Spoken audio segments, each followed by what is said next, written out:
They didn't just laugh at me. They turned it into the night's entertainment. My mother raised her champagne flute, telling the room I was still making up boyfriends, while my father smiled, his hand tightening around a legal folder I recognized. My cousin's engagement party felt less like a celebration and more like a setup. I knew exactly what they planned to steal from me. They just didn't know my fiancé wasn't imaginary. He was simply late on purpose. My name is Stella Davis, and if there is one thing I have learned in 35 years of being a daughter to Mark and Diane Davis, it is that they never do anything without an audience. The gravel crunched beneath the tires of my rental car as I pulled up to the valet stand. The venue was one of those aggressively rustic luxury barns in the Hudson Valley, the kind where the exposed beams were reclaimed from a factory that burned down in the 1800s, and the chandeliers were worth more than my first apartment. It was a cold November evening, the air sharp enough to sting the inside of your nose, but the warm glow spilling from the massive double doors promised heat, expensive wine, and the specific brand of psychological warfare my family called a celebration. I took a breath, holding it in my lungs for a count of 4. Before exhaling, I checked my reflection in the rearview mirror. I looked calm. I looked put together in a navy silk dress that draped without clinging, my hair swept back in a low, severe bun. I did not look like the unstable flighty spinster my mother enjoyed painting me as. But the moment I stepped out of the car and handed the keys to the valet, I felt the shift. It is a physical sensation like walking into a room where the air pressure is slightly too high.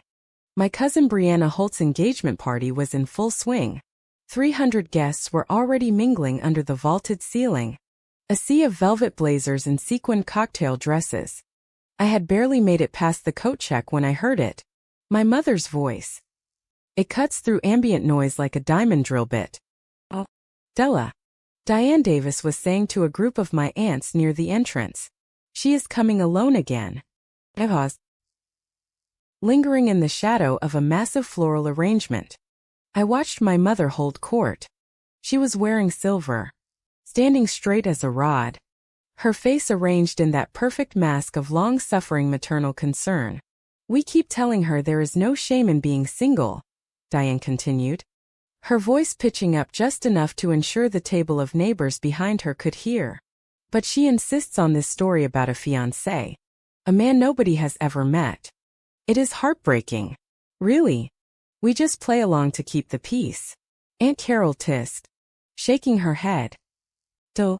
I thought she would have dropped that by now. She is committed to the bit." Diane sighed, taking a sip of her champagne. "Ask her about him if you want to laugh. Ask if he is real this week." I stepped into the light. "Hello, Mother," I said. The group jumped. Diane did not flinch. She simply turned, her eyes scanning me from head to toe, looking for a loose thread, a chipped nail, anything she could use. When she found nothing, she smiled.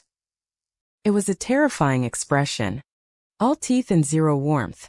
"Della," she said, leaning in for a kiss that barely grazed my cheek. "You made it. And look at you. You are alone. What a surprise." "Grant is parking," I said smoothly. The circle of women exchanged glances, a few stifled giggles. Diane actually laughed, a bright tinkling sound that made my stomach turn over. "Of course he is," Diane said, patting my arm with patronizing gentleness. "He is always parking or working late or out of the country. It is fine. Darling, you do not have to lie to us. We are family." She turned back to the guests, effectively dismissing me. "Go get a drink. Stella, you look like you need one." I walked away, keeping my spine rigid. I could feel their eyes on my back. I could feel the whispers starting, the old narrative settling over me like a heavy coat I hadn't agreed to wear. Poor Stella. Crazy Stella. Making up men to feel important. I navigated the crowd, nodding at people I had known since childhood. People who now looked at me with a mixture of pity and amusement. I made my way toward the bar. But my eyes were not scanning for a drink. I was looking for my father. I found Mark Davis near the head table. He was talking to a local councilman, laughing at something the man had said. But his eyes were cold, darting around the room. He looked the part of the benevolent patriarch in his bespoke tuxedo, distinguished and gay-haired. But it was what he was holding that made my blood run cold. In his left hand, tucked against his side like a weapon, was a thick blue folder. It was out of place. This was a cocktail party. People held clutches, champagne flutes hors d'oeuvres. They did not hold legal-sized document folders with reinforced corners. It was the kind of folder you brought to a closing table when you wanted signatures, not photographs. I watched him from across the room. He wasn't setting it down. He wasn't handing it to an assistant. He was gripping it. His knuckles were white. I felt a presence at my elbow and turned to see my younger sister, Sloane. Sloane was 32, blonde, and perfect. She was the golden child, the one who had followed the script. She married the right man, bought the right house, and played the game exactly how our parents wanted. Tonight, she was wearing a shimmering gold dress that caught every light in the room. "You came," Sloane said, her voice dripping with sweet poison. She linked her arm through mine, steering me not toward the bar, but toward the center of the room where the crowd was thickest. "I was invited," I said. "We honestly didn't think you would show," Sloane said, beaming at a passing guest. "Mom said you might be too embarrassed, you know, about the whole fake engagement thing." "It is not fake, Sloane." Sloane squeezed my arm, leaning in close. "It is okay, Stella. Really, we are just worried about you. It is not normal to lie like this at your age. But don't worry. Mom and Dad have a plan to help you out, to take some of the pressure off." I stopped walking. "What does that mean?" Sloane blinked, her eyes wide and innocent. "Just that we want you to be happy without all the burdens." She pulled me forward again. "Come say hi to Brianna. She is the bride after all. Try not to make it about yourself for once." We reached the center where Brianna was holding court. My cousin looked radiant, genuinely happy, flushed with wine and compliments. She spotted me and squealed, reaching out to hug me. "Della," she cried, "I'm so glad you are here. Where is this mystery man?" I told the caterer to set an extra plate just in case. Before I could answer, Diane appeared. She materialized out of the crowd like a shark surfacing. "He is not here, Brianna," Diane announced, loud enough to silence the immediate vicinity. "Stella's fiancé is detained indefinitely." The laughter that rippled through the group was sharp. I saw Brianna look confused, her smile faltering. She didn't want to be mean, but she didn't know how to stop the momentum my mother was building. "Actually," I said, my voice steady, "he is just running a few minutes late." "Stop it," Mark said. I hadn't seen him approach. My father was suddenly there, standing right behind Diane. The blue folder was still in his hand. He looked at me with eyes that were hard as flint. "Stop the performance, Stella," he said quietly. "It is embarrassing for everyone." He placed the folder on the table next to the champagne tower. It landed with a heavy thud that seemed louder than the music. It sat there stark and threatening among the crystal glasses and white roses. "We are going to have a toast soon," Mark said, checking his watch. "A special family toast. We need you up front." "I'm fine back here," I said. "No," Diane said. Her hand clamped onto my shoulder. Her nails dug in through the silk. "You are family. You will be up front. We have an announcement to make about you." My phone buzzed in my clutch. I knew who it was. I didn't need to look. But I needed the anchor. I pulled away from Diane's grip, ignoring her hiss of disapproval, and opened the small beaded bag. The screen lit up with a text message. Grant parking. 7 minutes. Do not sign anything. My heart hammered against my ribs. 7 minutes. Grant Ellison. He was not imaginary. He was a corporate attorney who specialized in hostile takeovers. A man who viewed chaos with the clinical detachment of a surgeon. He was also the only person who had ever looked at my family and seen them for exactly what they were. Do not sign anything. I looked up. Mark was watching me. He saw me check the phone. He smiled. A small condescending twist of his lips. He thought I was checking a fake message. He thought I was pretending to text a man who didn't exist to save face. Put the phone away. Stella. Mark said. It is rude. Just checking the time. I said. Time for what? Sloane asked, giggling. For your imaginary friend to arrive. Time for the truth? I muttered. What was that? Diane asked sharply.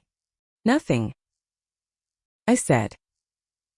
I am ready for the toast. Diane clapped her hands. Wonderful. DJ. Cut the music. Please. The music faded. The chatter in the room died down as 300 faces turned toward the champagne tower. Diane stepped forward, dragging me with her. She positioned me right next to the table, right next to the folder. I stood there feeling the heat of the spotlights. I felt like a prop. Everyone. Diane's voice projected effortlessly. If I could have your attention. We are so thrilled to celebrate Brianna and David tonight. But we also wanted to take a moment for a little family housekeeping. A moment of honesty. She put an arm around me. The crowd cooed. To them. It looked like a loving mother embracing her daughter. To me, it felt like a python constricting its prey. My daughter. Stella, Diane said, looking at me with theatrical pity. She has had a hard year. We all know about the struggles. The stories. She paused for effect. A few people chuckled. She tells us she is engaged. Diane continued, rolling her eyes playfully. She tells us he is rich. He is handsome. He is successful. But funny enough, on the night of the engagement party, he is nowhere to be found. Roars of laughter crashed over me. I saw people pointing. I saw Sloane covering her mouth to hide a smirk. So Diane said, shouting over the laughter, Mark and I decided it is time to step in. Stella can't seem to keep a relationship straight. And she certainly can't manage her other responsibilities alone. We are done watching her struggle. Mark stepped forward. He placed his hand on the blue folder. He tapped it twice. We have prepared a solution, Mark said. His voice was deep, authoritative, to ensure that family assets stay with the people who are actually building a future. The people who are living in reality. He looked at me. It wasn't a look of love. It was the look of a predator who had finally cornered the prey against a wall. You are going to fix this, Stella. Mark whispered to me low enough that the microphone didn't catch it. Tonight. In front of everyone. So you can't back out later. I looked at the folder. I knew what was inside. The deed to Foxmere House. The transfer papers. The end of my independence. They had staged this entire night not to celebrate Brianna, but to publicly shame me into submission. They were banking on my fear. They were banking on the fact that I would do anything to stop the laughter.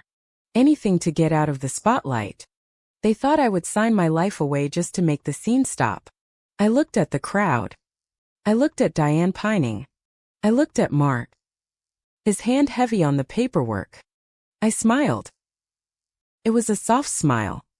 The kind of smile a woman wears when she has been beaten down so many times that one more blow doesn't matter. But inside, my pulse was steady. 7 minutes. Grant had said 3 minutes had passed. I just had to survive 4 more. Well, Diane asked loudly, turning to me. What do you have to say? Stella, tell everyone.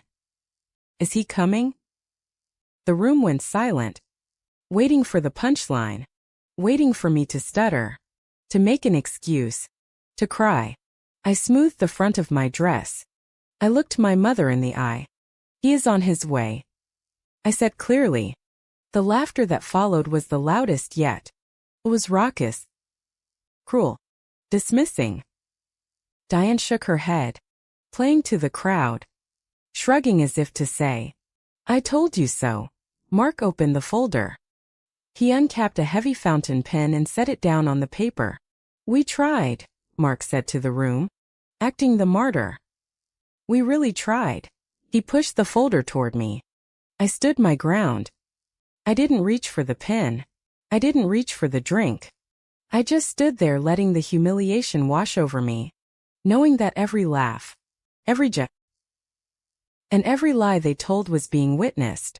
They were building the stage for their own destruction, and they didn't even know the curtain was about to go up to understand why I stood there in silence while 300 people laughed at me.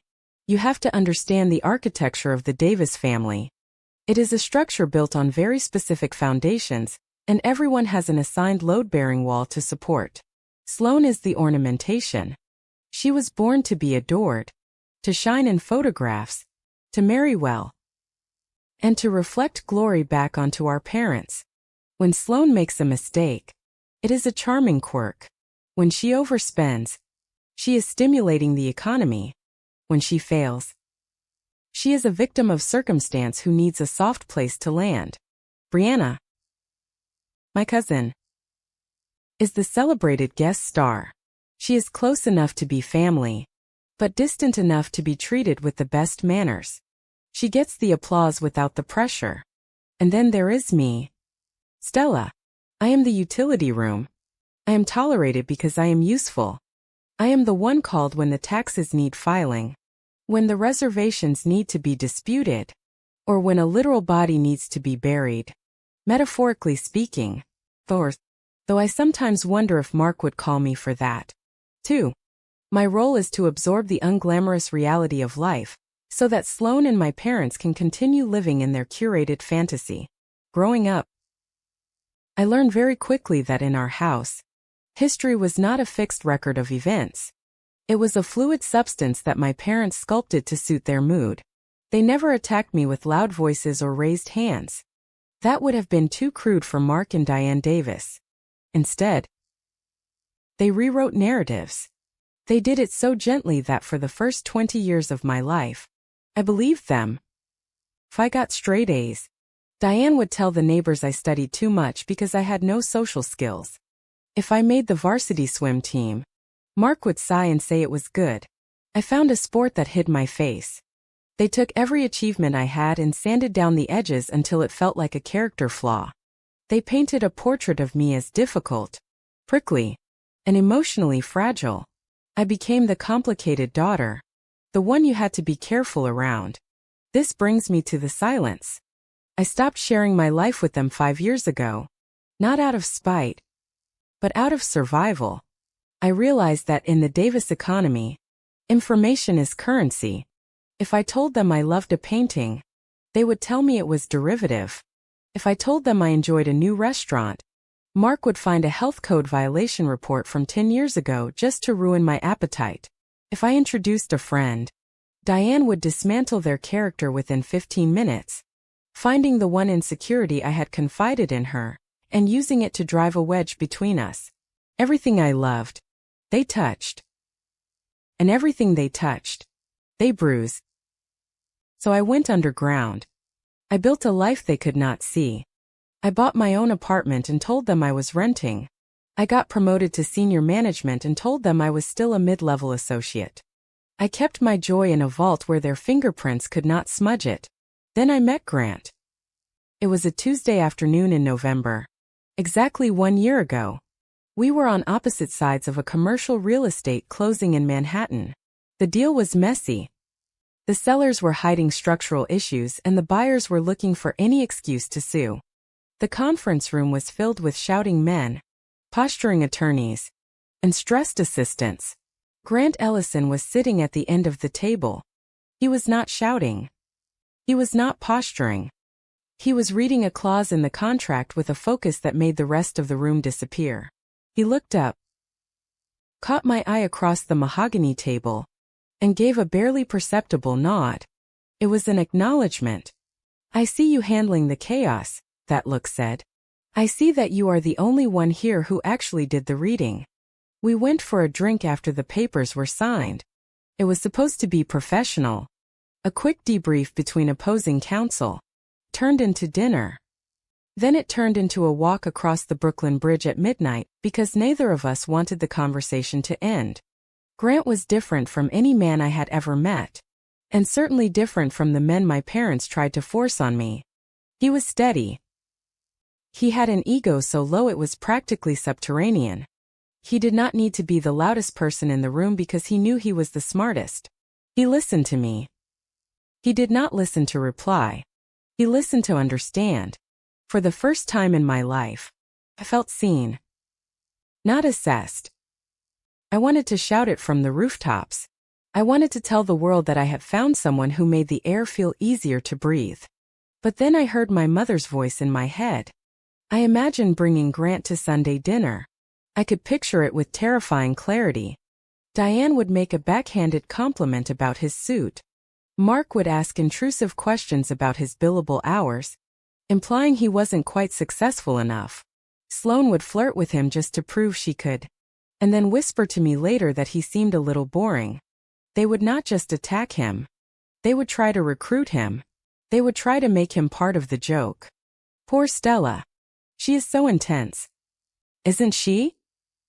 You have your hands full with that one. I knew that if they got their hooks into him, they would poison the one pure thing I had. So, I kept him a secret. The imaginary fiancé joke began 6 months ago. It was an accident. Diane was trying to set me up with the son of her plastic surgeon, a man who had 3 DUIs and a spray tan that looked like industrial rust. He is perfect for you. Diane had insisted over the phone. He needs someone grounded. I'm not interested. Mother. I had said. Why are you planning to die alone? Is that the goal? I am seeing someone. I snapped. The words were out before I could check them. There was a pause on the line. Then Diane laughed. It was a cold, sharp sound. Oh, really? Who? What is his name? Why have we never seen him? It is new. Elite. We are keeping it private. Private. She mocked. Like your gym routine. Like your social life. Della. You do not have to lie to me. It is pathetic. She hung up and immediately called Sloane. By the next morning, the narrative was set. Stella had invented a boyfriend to avoid rejection. First, stung. But then I realized something fascinating. The joke served them. It confirmed everything they wanted to believe about me, that I was desperate, delusional, and fundamentally unlovable. It made them feel superior. Mark jumped on the bandwagon immediately. For my father, the imaginary fiancé was a strategic asset. If I was mentally unstable enough to invent a partner, then I was certainly not stable enough to manage my own finances or my own property or my own life. It infantilized me, kept me small, kept me easy to steer. Every time I visited, they would ask about Mr. Invisible. How is the Phantom today? Mark would ask, pouring himself a scotch. Did he buy you that scarf or did you buy it and wrap it yourself? He is fine, I would say, keeping my face blank. Does he have a brother for Sloane? Diane would cackle. Oh. Wait. Sloane gets real men. I took it. I let them laugh. I let them sneer because every time they mocked the idea of Grant, they proved exactly why they did not deserve to meet him. They thought the silence was weakness. They thought my lack of protest was admission. They did not understand that I was not hiding because I was ashamed. I was hiding because I was protecting a treasure from thieves. Grant understood. When I finally explained it to him, 3 months into our relationship, I was terrified he would think I was crazy. Who hides a serious relationship from their family in their 30s? We were sitting in his living room. The fire was lit. He listened to the whole ugly story. The gaslighting. The control. The way they made me feel like a ghost in my own life. He did not laugh. He did not tell me I was exaggerating. He reached out and took my hand. They do not want you to be happy, Della, he said quietly. As if you are happy. You do not need them. And if you do not need them, they lose their audience. He was right. That was the night I stopped trying to prove myself to them. That was the night I learned the most important lesson of my life in the Davis family. Proof does not protect you. You can bring receipts, timestamps, and signed affidavit, and they will just say you forged them. They will say you are confused. They will say you are remembering it wrong. Proof is useless against people who are committed to misunderstanding you. Boundaries are the only protection. But boundaries are not just about saying no. Boundaries are about leverage. Boundaries are about ensuring that when they inevitably cross the line, there are consequences they cannot talk their way out of. For the last 6 months, while they laughed about my imaginary life, I was building a very real wall. I started documenting every conversation. I started recording the phone calls where Mark asked vague questions about my assets. I started finalizing the restoration of Foxmere House, the property my aunt left me, the one asset they were desperate to get their hands on because it was the one thing I owned that they couldn't claim credit for. I knew this day was coming. I knew that eventually the imaginary fiancé joke would stop being funny to them and start being a weapon. I knew they would try to use my delusion to declare me incompetent. That is why I did not bring Grant to the engagement party immediately. If he had walked in with me at the beginning, Diane would have just pivoted. She would have said, "Oh, finally, she found someone." She would have welcomed him with a fake smile, charmed him, and then spent the rest of the night undermining me to him. She would have whispered stories about my episodes. She would have tried to infect him with their version of the truth. I could not let that happen. I needed them to commit. I needed them to put their cruelty on the record. I needed 300 witnesses to see Mark and Diane Davis mock their daughter, call her a liar, and try to strip her of her dignity. I needed the room to be primed. I needed them to push me so far that when the truth finally arrived, it wouldn't just be an introduction, it would be a revelation.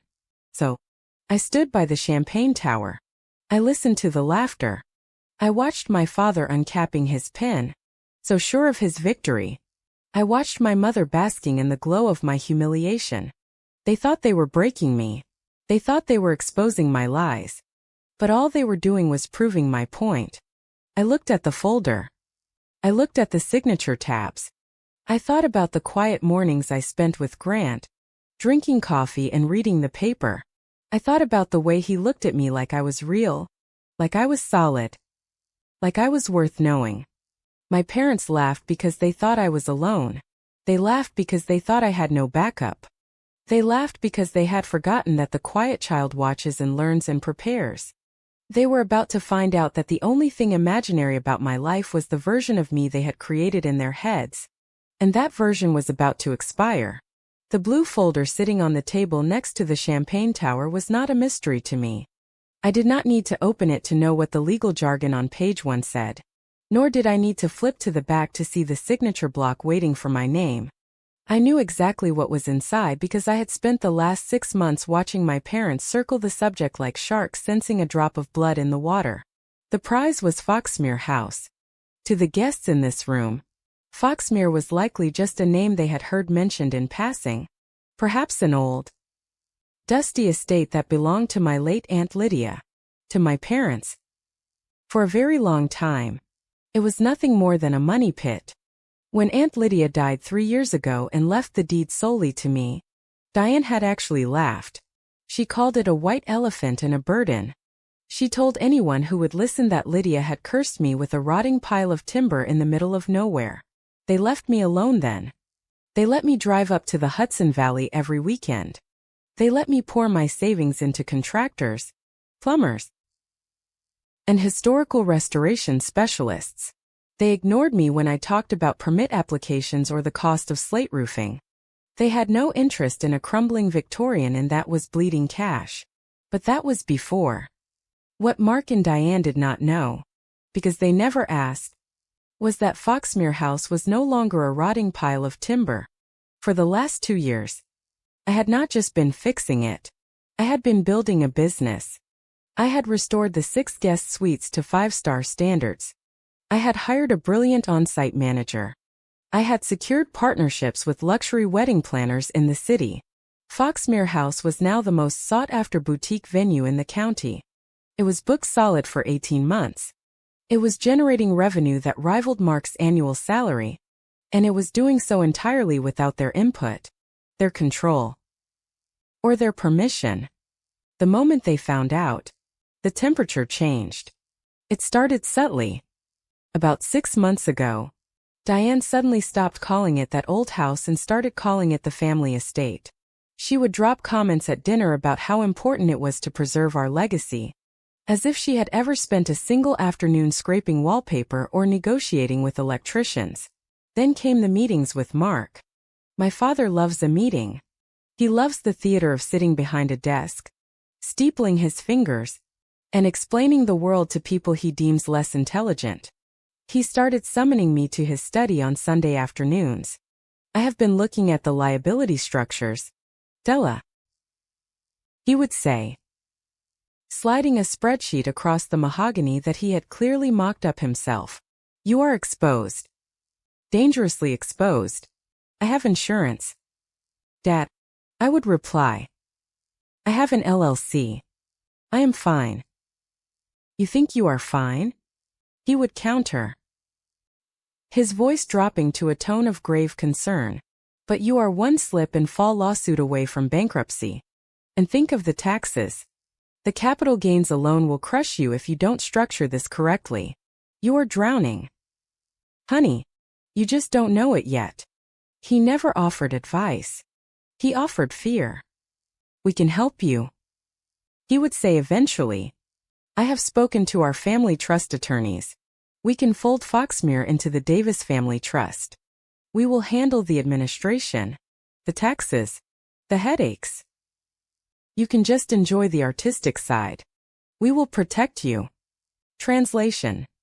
Transfer the ownership to a trust controlled by Mark and Diane Davis, losing all legal authority over my own business in exchange for absolutely nothing. I refused.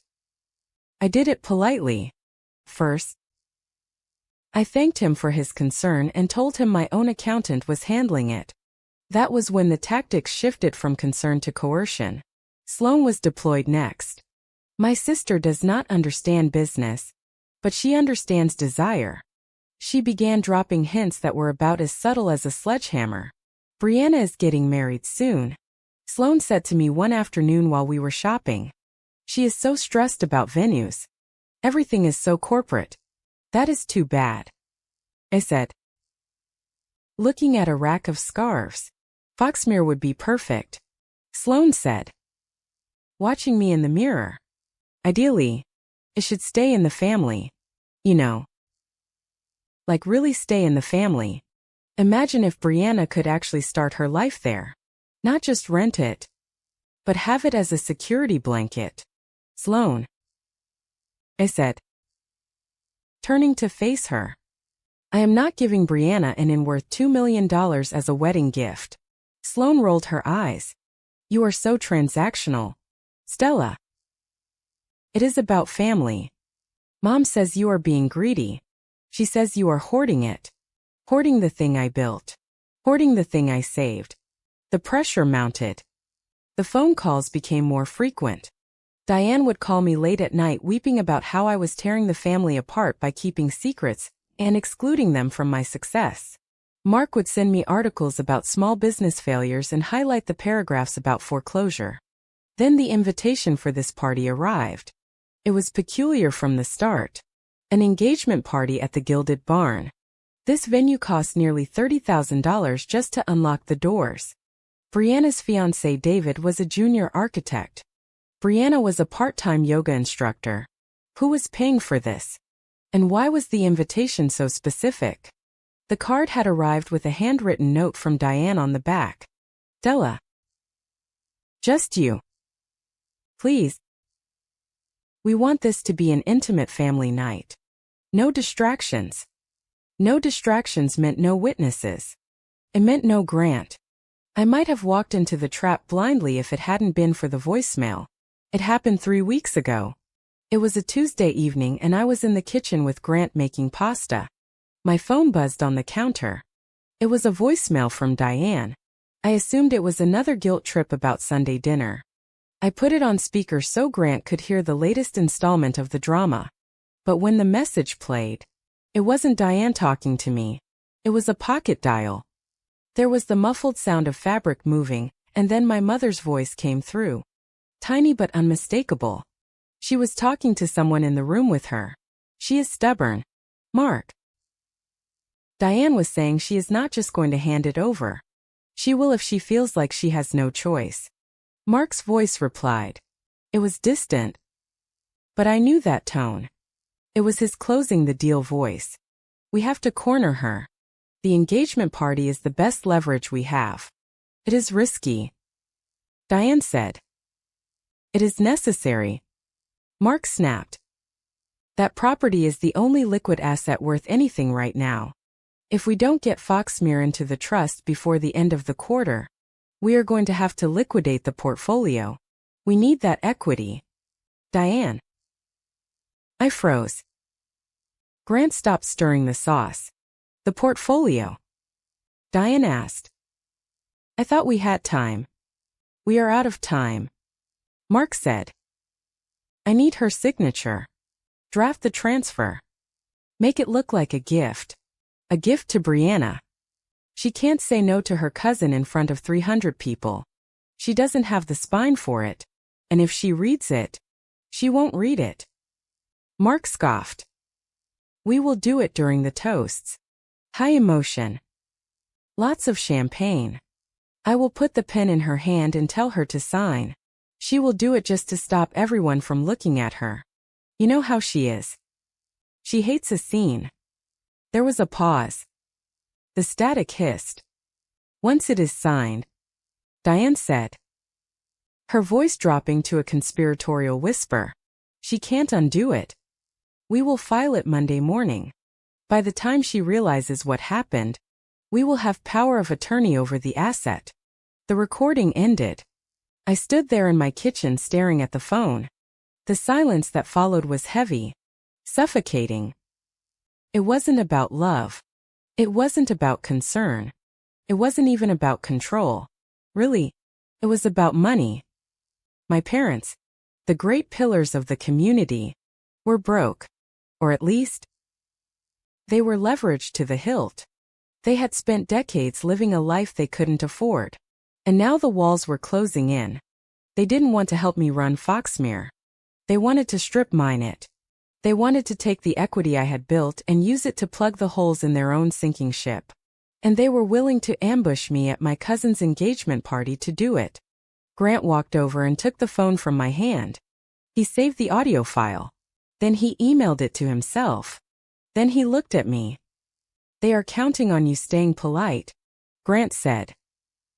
His voice was calm, but his eyes were furious. That is the lever. They know you are a good person. They know you were raised to never make a fuss, never ruin a party, never contradict your elders. They are weaponizing your decency. They want to steal it. I whispered. Right in front of everyone. Yet, Grant said. They are going to create a social situation where saying no feels like a violent act. They are going to make you choose between your property and your reputation. He took my shoulders in his hands. So he said, we are going to let them try. But we are going to change the rules of the game. That was the moment I stopped being the victim. That was the moment I became the strategist. I looked at the folder on the table again. The room was still laughing at my mother's joke about my imaginary fiancé. Diane was beaming, thinking she had won. Mark was watching me, waiting for me to crumble, waiting for me to pick up the pen just to make the pain stop. They had orchestrated this entire evening. The lights, the music, the crowd. The humiliation for this one specific transaction. They needed me isolated. They needed me weak. They needed me to be the imaginary girl with the imaginary life so that taking my real property would seem like an act of mercy. I looked at Brianna. She was watching me with wide, confused eyes. She didn't know. I realized that with a jolt of clarity. She didn't know she was the bait. She thought she was getting a wedding venue.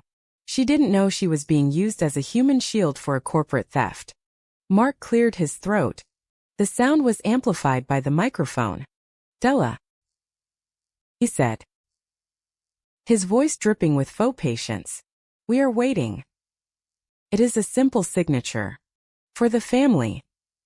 "For the family," Diane echoed. The trap was sprung. The jaws were closing. But they had made one critical error. They assumed I was alone. They assumed the imaginary fiancé was a lie I told to protect myself rather than a truth I hid to protect him. They were about to meet the reality. I looked at the folder. Then at the door. 7 minutes were up. I didn't pick up the pen. I picked up my glass of water, took a sip and prepared to burn the script they had written for me. I did not sleep the night I heard that voicemail. I sat in my kitchen until the sun came up, watching the light change from gray to gold across the countertop, realizing that my entire relationship with my parents had been a long, slow negotiation, where I was the only one not reading the fine print. But the morning light brings clarity. And by 8 o'clock I was done being the victim. I was done being the daughter. I was a property owner and I was going to war. I did not go to the family attorney my father used, the one who sent Christmas cards to my mother and played golf with Mark on Sundays. I went to the city. I walked into the offices of Northgate and Rowe Legal Group at 9 in the morning on a Thursday. They were not a warm and fuzzy firm. They were sharks in expensive suits specializing in high-stakes property trusts and complex business filings. I didn't want sympathy. I wanted armor. I sat across from a senior partner named Elias Thorne. He listened to the voicemail. He looked at the deed to Foxmere House. He looked at the threatening text messages I had printed out. "Here is the reality. Davis," he said, leaning back in his chair. "In property law, possession and paperwork are everything. If your parents managed to file a transfer deed, even a fraudulent one, even when you were coerced into signing, the burden of proof shifts to you. You would have to sue them to get your own property back. That litigation could take 2 years. In the meantime, they could drain the accounts, leverage the equity, or drive the business into the ground. So, how do I stop them?" I asked. "We don't just say no," he said. "We move the target." Over the next 48 hours, we executed a maneuver that was less like filing paperwork and more like burying a treasure chest in a bunker made of concrete. We moved Foxmere House out of my personal name. It was no longer owned by Stella Davis. It was now the property of a holding entity we created, a structure called the Foxmere Preservation Trust, which was in turn owned by an LLC with a registered agent in Delaware. I sat in that conference room and signed document after document. We drafted operating agreements that explicitly stated that any transfer of ownership required a notarized resolution from the board of directors, which was just me and a waiting period of 30 days. We updated the registered agent information with the state so that any notifications would go directly to Northgate and Rowe, not to my parents' house where my mail sometimes conveniently ended up. "If they try to file anything against the property now," Elias told me, handing me a thick stack of finalized papers, "it will bounce. The county clerk will see that Stella Davis does not own the property. The trust does, and Mark Davis has no authority over the trust. Creates a firewall." I felt a physical weight lift off my shoulders. They could scream at me. They could threaten me. They could put a pen in my hand in front of 1,000 people. But it wouldn't matter. I couldn't give them Foxmere even if I wanted to. The legal structure was a lock they didn't have the key for. But legal protection was only half the battle. Grant taught me the other half. Grant did not swoop in to save me. He did not offer to call my father and have a man-to-man talk, which is what previous boyfriends might have done. Grant respected me enough to know this was my fight, but he was excellent at logistics. "They are building a narrative," Grant said one evening, looking at the spreadsheet I had started. "They are painting you as incompetent. We need to build a counter-narrative. We need data." So, I began to document everything. I stopped taking their phone calls. I let everything go to voicemail so there would be a record. When Diane texted me saying, "We are just so worried about how overwhelmed you sound," I didn't reply with a defense. I took a screenshot. I replied with a time-stamped photo of me at the inn, smiling, holding a profit and loss statement that showed a 30% increase in revenue. "Thanks for the concern, Mom," I wrote. "Business is great. No stress here." I saved every interaction. When Mark sent an email detailing tax liabilities that didn't exist, I forwarded it to my accountant and had him write a formal rebuttal, which I then saved in a digital file. I was compiling a dossier. If they ever tried to claim I was mentally unstable or financially illiterate in a court of law, I would bury them under a mountain of PDFs, proving I was the most competent person in the family. Grant sat with me while I organized the files. "This is good," he said, pointing to a text from Sloan where she asked if I was off my meds. "That is harassment. Keep it.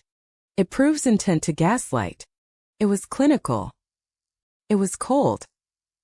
And it was incredibly empowering. Then came the physical security. A week before the party, I was at the inn meeting with my head of housekeeping when I saw a van pull into the driveway. It wasn't one of our vendors. It was a generic white van with Hudson Valley Maintenance stankled on the side. A man got out. He had a clipboard. He started walking around the perimeter of the main house, taking photos of the foundation and the roof. I walked out to the porch. "Can I help you?" The man jumped. "Just doing an assessment," he mumbled. "Bank ordered it for the refinance." "There is no refinance," I said, my voice sharp. "I own this property outright." "Who hired you?" He wouldn't say. He just muttered something about a mix-up, got back in his van, and sped off. But I knew Mark was trying to get an appraisal. He was already shopping for loans against the equity he hadn't stolen yet. I called a security firm that afternoon. 2 days later, Foxmere House was fitted with a discreet but state-of-the-art security system. Hide cameras were installed at every entry point, disguised as light fixtures or blended into the eaves. I could see the entire perimeter from my phone. I saw when the mailman arrived. I saw when the deer came into the garden. And I saw when Sloan showed up. She arrived 3 days before the engagement party. She didn't call first. She just drove up in her convertible looking wind-blown and frantic. "Stella," she called out as I walked down the driveway to meet her. "Thank God you are here." "What is wrong?" asked, keeping my distance. "Mom is freaking out about the logistics for the wedding." Sloan lied. She was a terrible liar. She fidgeted with her sunglasses. "She thinks we might need to store some gifts here after the party. Or maybe use the inn for overflow guests. She wants to know if I can have a spare set of keys just for emergencies." It was so transparent. It was almost insulting. They wanted physical access. They wanted to be able to get inside, change the locks, and claim possession while I was distracted at the party. I looked at my sister. I remembered the times we played dress-up in the attic. I remembered how I used to help her with her homework. And I realized that the sister I loved was gone, replaced by this operative who was trying to con me out of my livelihood. "Sure," I said. I forced a smile. "That makes sense. Emergencies happen." I walked into the office and opened the key cabinet. I took a key off a hook. It was a heavy brass key that looked important.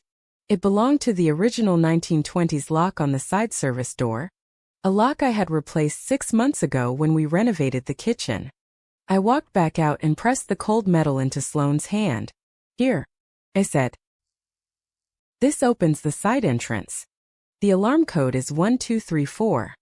Thanks, Stella, Sloane said, closing her fingers around the useless piece of brass. You are a lifesaver. Really? Try, I said.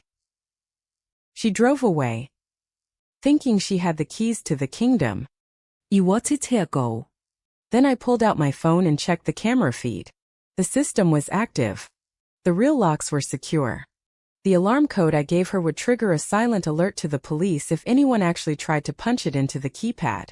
For the final few days leading up to the party, I went method acting. I knew that for their plan to work, they needed to believe I was the same old Stella.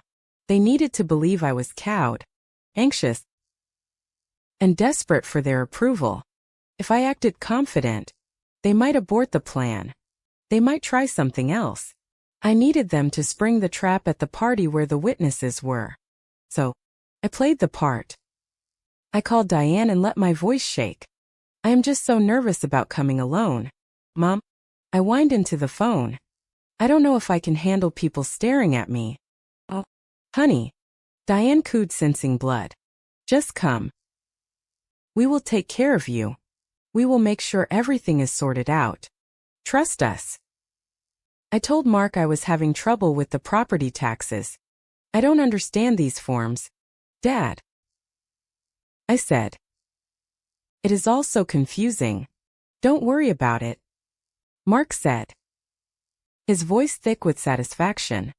Bring the papers to the party if you have them. Or we can just discuss a blanket solution. We will fix it. I let them believe they were winning. I let them believe I was the terrified spinster daughter who couldn't balance a checkbook without her father's help.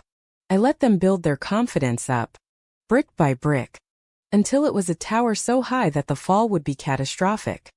Grant watched me hang up the phone after one of these performances. He was polishing his shoes for the party. You are scary good at that, he said. I had 30 years of practice, I replied. I looked at the dress hanging on the back of the door. The navy silk. It was armor. 2. They think they are walking into a coronation, I said, staring at the dress. They think they are going to strip me of everything I have built and everyone will applaud them for it. And instead, Grant asked. Instead, I said, they are walking into a deposition. I was ready. The trust was funded. The cameras were rolling. The emails were saved. The imaginary fiancé was suiting up. All I had to do was walk into the barn, stand on the X they had marked for me, and wait for them to pull the trigger on a gun that I had already unloaded. The drive to the Hudson Valley usually calmed me. The winding roads, the canopy of trees that turned into a tunnel of fire and gold in the autumn, the expanse of the river cutting through the mountains. It was my escape route.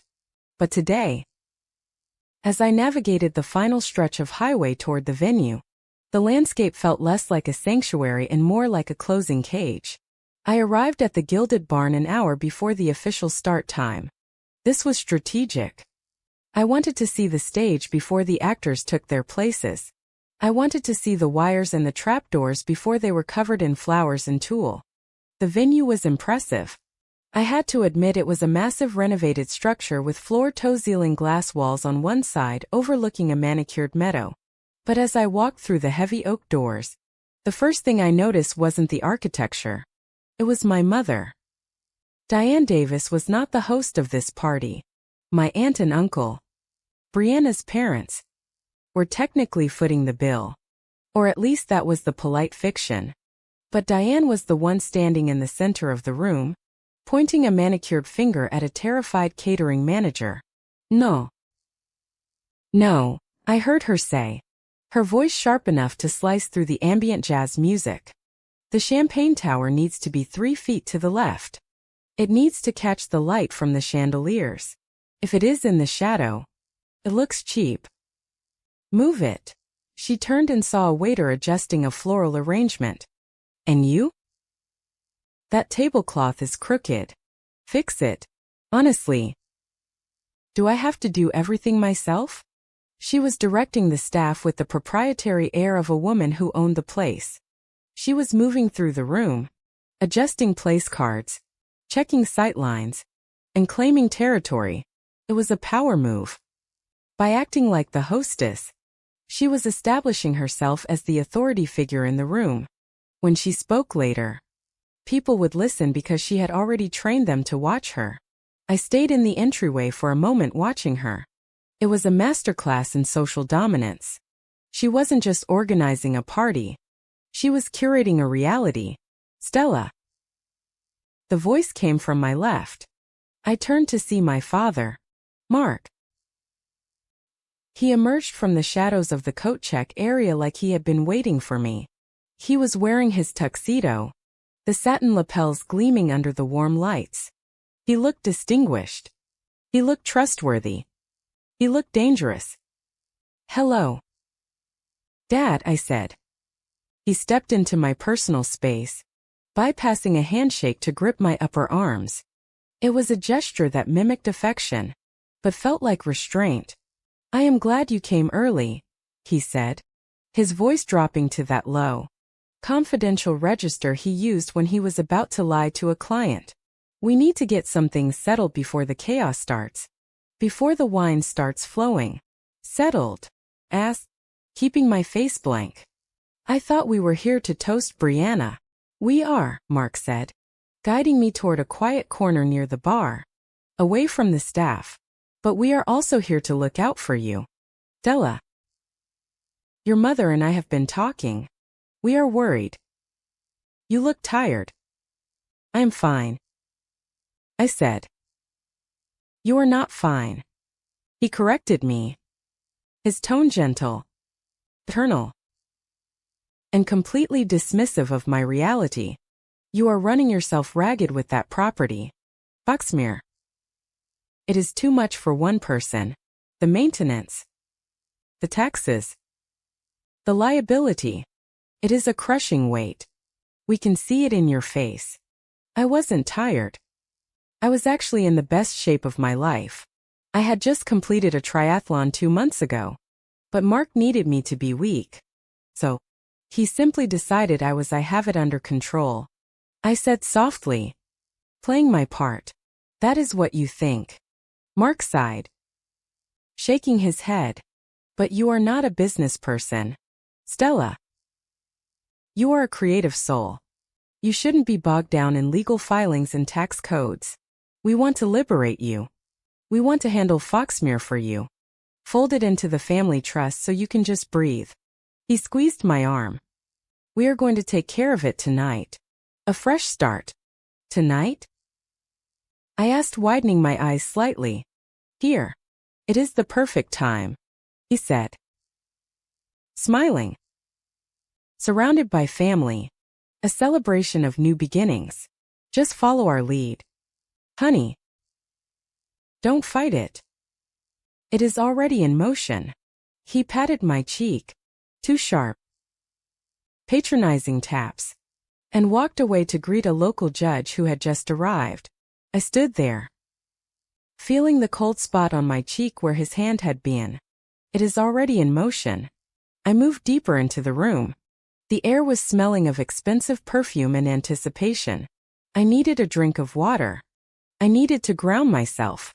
As I passed a cluster of high-top tables, I heard a laugh that sounded like wind chimes made of glass. Sloane, my sister, was standing with the event planner, a woman with a headset and a clipboard.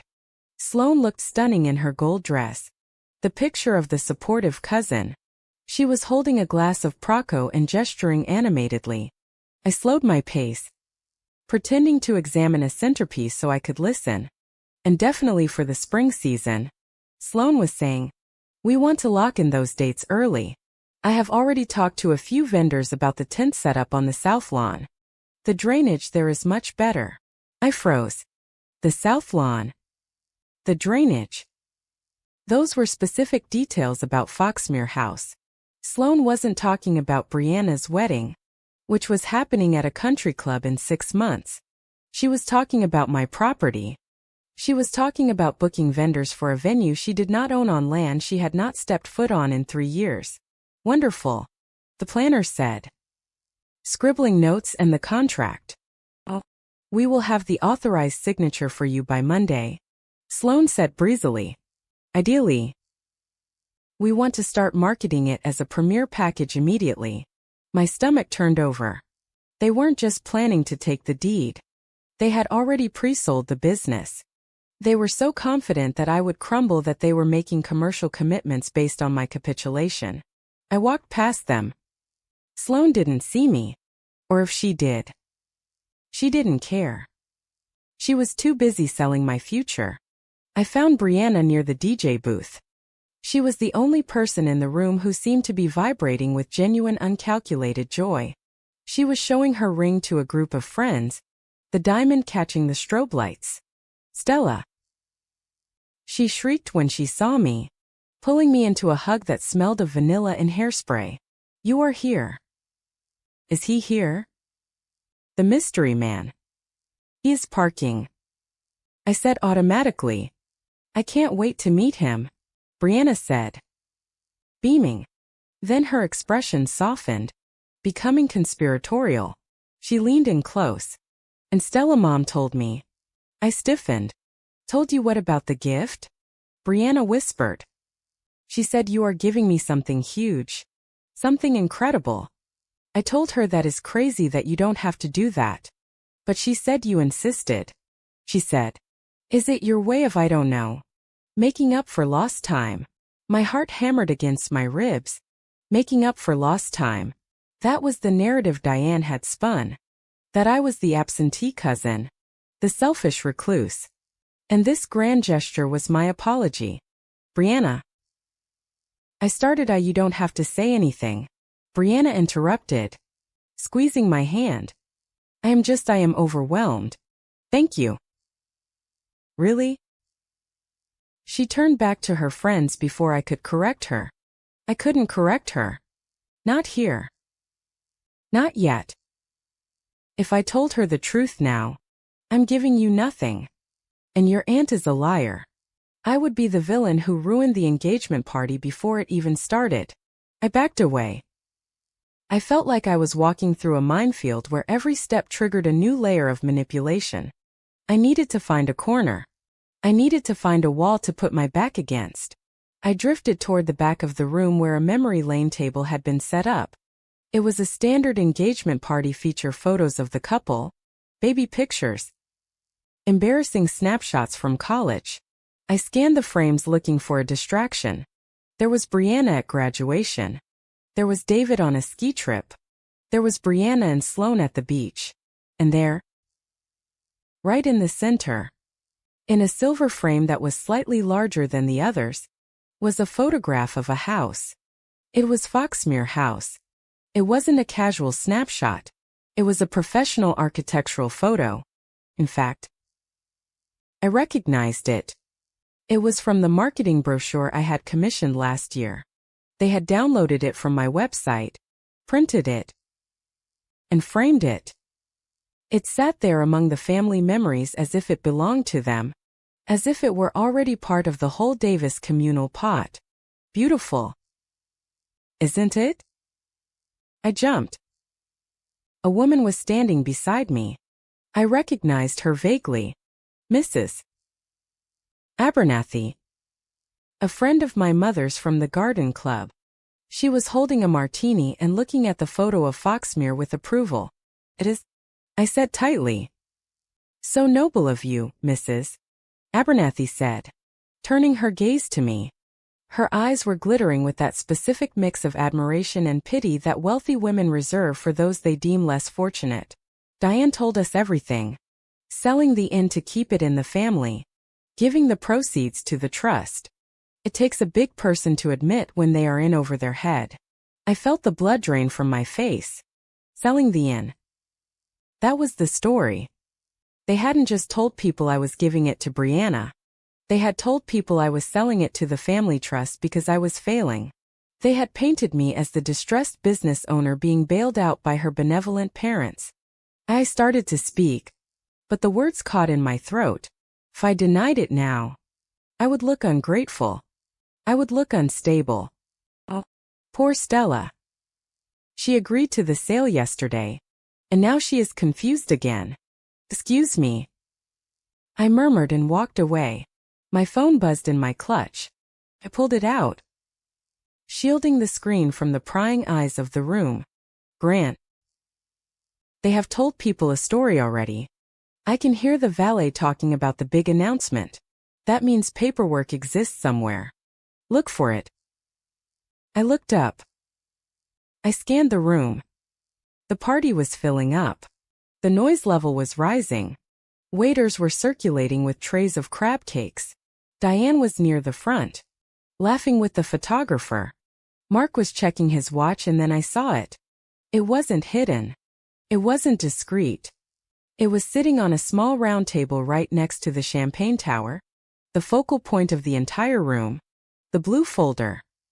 It looked innocent enough to the casual observer, perhaps a guest book or a menu, but I knew that shade of blue. It was the standard heavy stock folder my father used for all his legal filings. I moved closer, circling the perimeter of the crowd until I had a clear line of sight. The folder was slightly open. I could see the edge of the documents inside, and sticking out from the side were small neon yellow flags. Sticky notes. I squinted. I could just make out the handwriting on the tabs. They were arrows pointing to specific lines. Sign here. Initial here. Notary. It wasn't a proposal. It wasn't a contract for review. It was a closing execution copy. They had prepared it down to the last detail, highlighting the signature block so that I wouldn't even have to read the text. They wanted me to just sign and smile for the camera. A chill went down my spine that had nothing to do with the air conditioning. This wasn't persuasion. They weren't planning to take me into a side room and argue with me until I gave in. They weren't planning to offer me money or negotiate terms. It was a presentation. They were going to announce the gift to the room, call me up to the stage, hand me a pen, and wait. If I signed, they won. If I refused, I would have to do it in front of 300 people. I would have to ruin Brianna's moment. I would have to scream no while my mother cried and my father looked disappointed. I would have to be the crazy Stella they had warned everyone about. They had weaponized the social contract. They knew that 99% of people would rather sign a death warrant than create an awkward silence at a wedding party. I looked at the folder. I looked at the sticky notes. I took a deep breath. I reached into my bag and typed a single message to Grant. Me. It is on the table. They are going to do it during the toasts. Are you ready? The response came 3 seconds later. Grant. I am walking up the drive. Let them start the show. I slid the phone back into my bag. I smoothed the silk of my dress. I lifted my chin. My mother caught my eye from across the room. She smiled. A shark baring its teeth before the bite. She motioned for me to come closer to the front. I smiled back. Okay, Mother. Thought, you want a show? Let's give them a show. I walked toward the trap, and for the first time all night, I wasn't afraid. I was just waiting for my cue. The waiters were just beginning to clear the salad plates when the music cut out. It was not a gradual fade, but a sharp, intentional silence that made the clinking of silverware sound like gunshots. The lights in the barn dimmed, leaving only the amber glow of the Edison bulbs and a single harsh spotlight focused on the head table.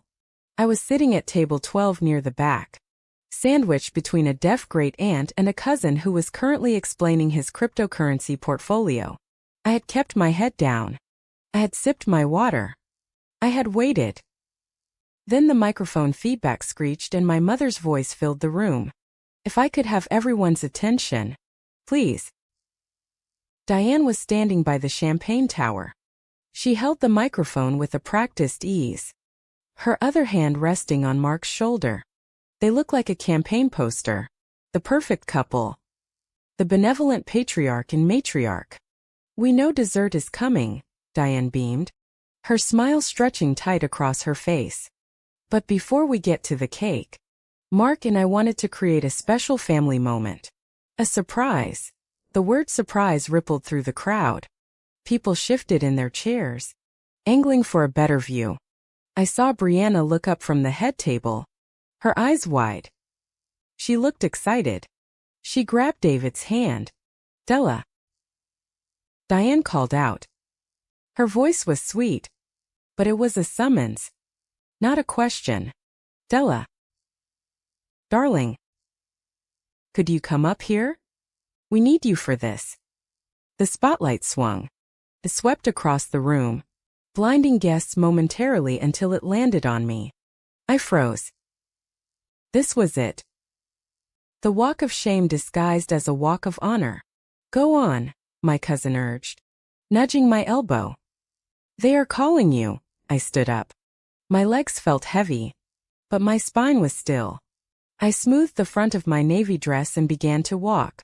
The barn was 80 feet long, and every step I took felt like I was wading through deep water.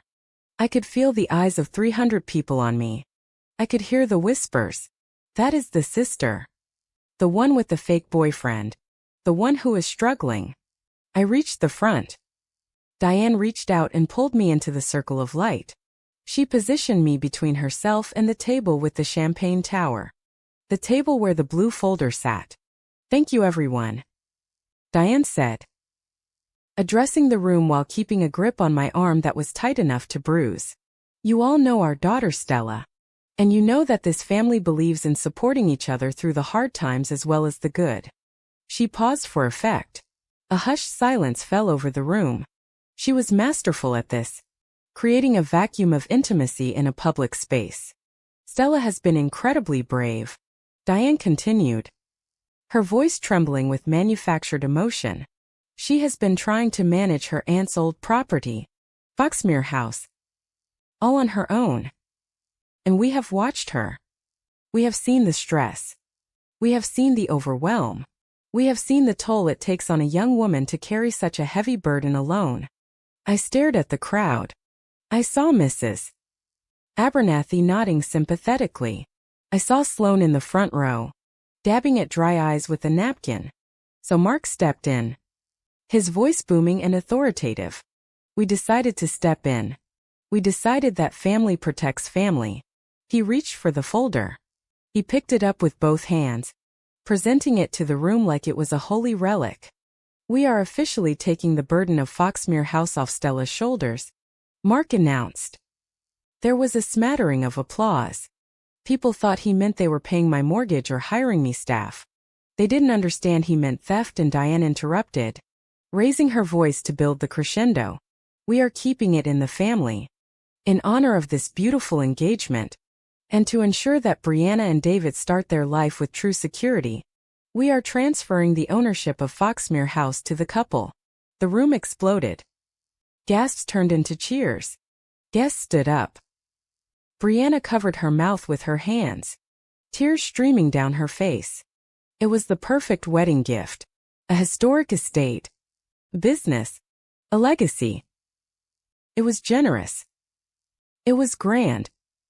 It was the kind of gesture that made legends. "A wedding gift," Diane shouted over the applause. "A legacy for Brianna and freedom for Stella." She turned to me, beaming. "Isn't that right, darling? You can finally rest. You can finally stop pretending you can handle it all." The applause was deafening. It was a physical wall of sound pressing against me. Everyone was smiling. Everyone was clapping. They were cheering for my dispossession. They were cheering for my eraser. Sloane stood up from her seat and walked over to Brianna, hugging her. Then turned to the crowd with a microphone she had seemingly materialized from nowhere. "It is true," Sloane chirped, her voice bright and helpful. "Stella and I talked about it all week. She agreed immediately. She wants this for Brianna. She just wants to be free of the stress." Sloane turned to me, her eyes dead cold behind her smile. "Right, Stella? You just need to sign the final page to make it official. A ceremonial signing." She pointed to the folder. Mark laid it flat on the table. He opened it and there they were. The sticky notes. They were neon yellow, jarring against the crisp white legal paper. They were placed strategically at the bottom of the page. They weren't just markers. They were guardrails. They were designed so that I wouldn't see the text. I wouldn't see the transfer clauses. I wouldn't see that I was signing away my rights for $1. All I would see was the line where my name belonged. The photographer moved in closer. Click. Click. He was capturing the moment of the transfer. The pressure was suffocating. If I didn't sign, I was the monster. I was the jealous cousin who refused to give the bride her gift. I was the unstable sister who went back on her word. I was the spoilsport ruining the surprise family moment. Diane leaned into the microphone again. The room quieted down, waiting for the ceremony. And really, Diane said, looking at me with a pitying smirk, we wanted to do this tonight because, well, we know Stella is alone again. She gestured to the empty space beside me. Her fiancé couldn't make it, Diane said, dropping her voice to a stage whisper that reached the back rafters. Does he as well? You know. He is very busy or parking. Or perhaps he is in the same place as her business sense. Imaginary laughter. It rippled through the room again. Cruel, easy laughter.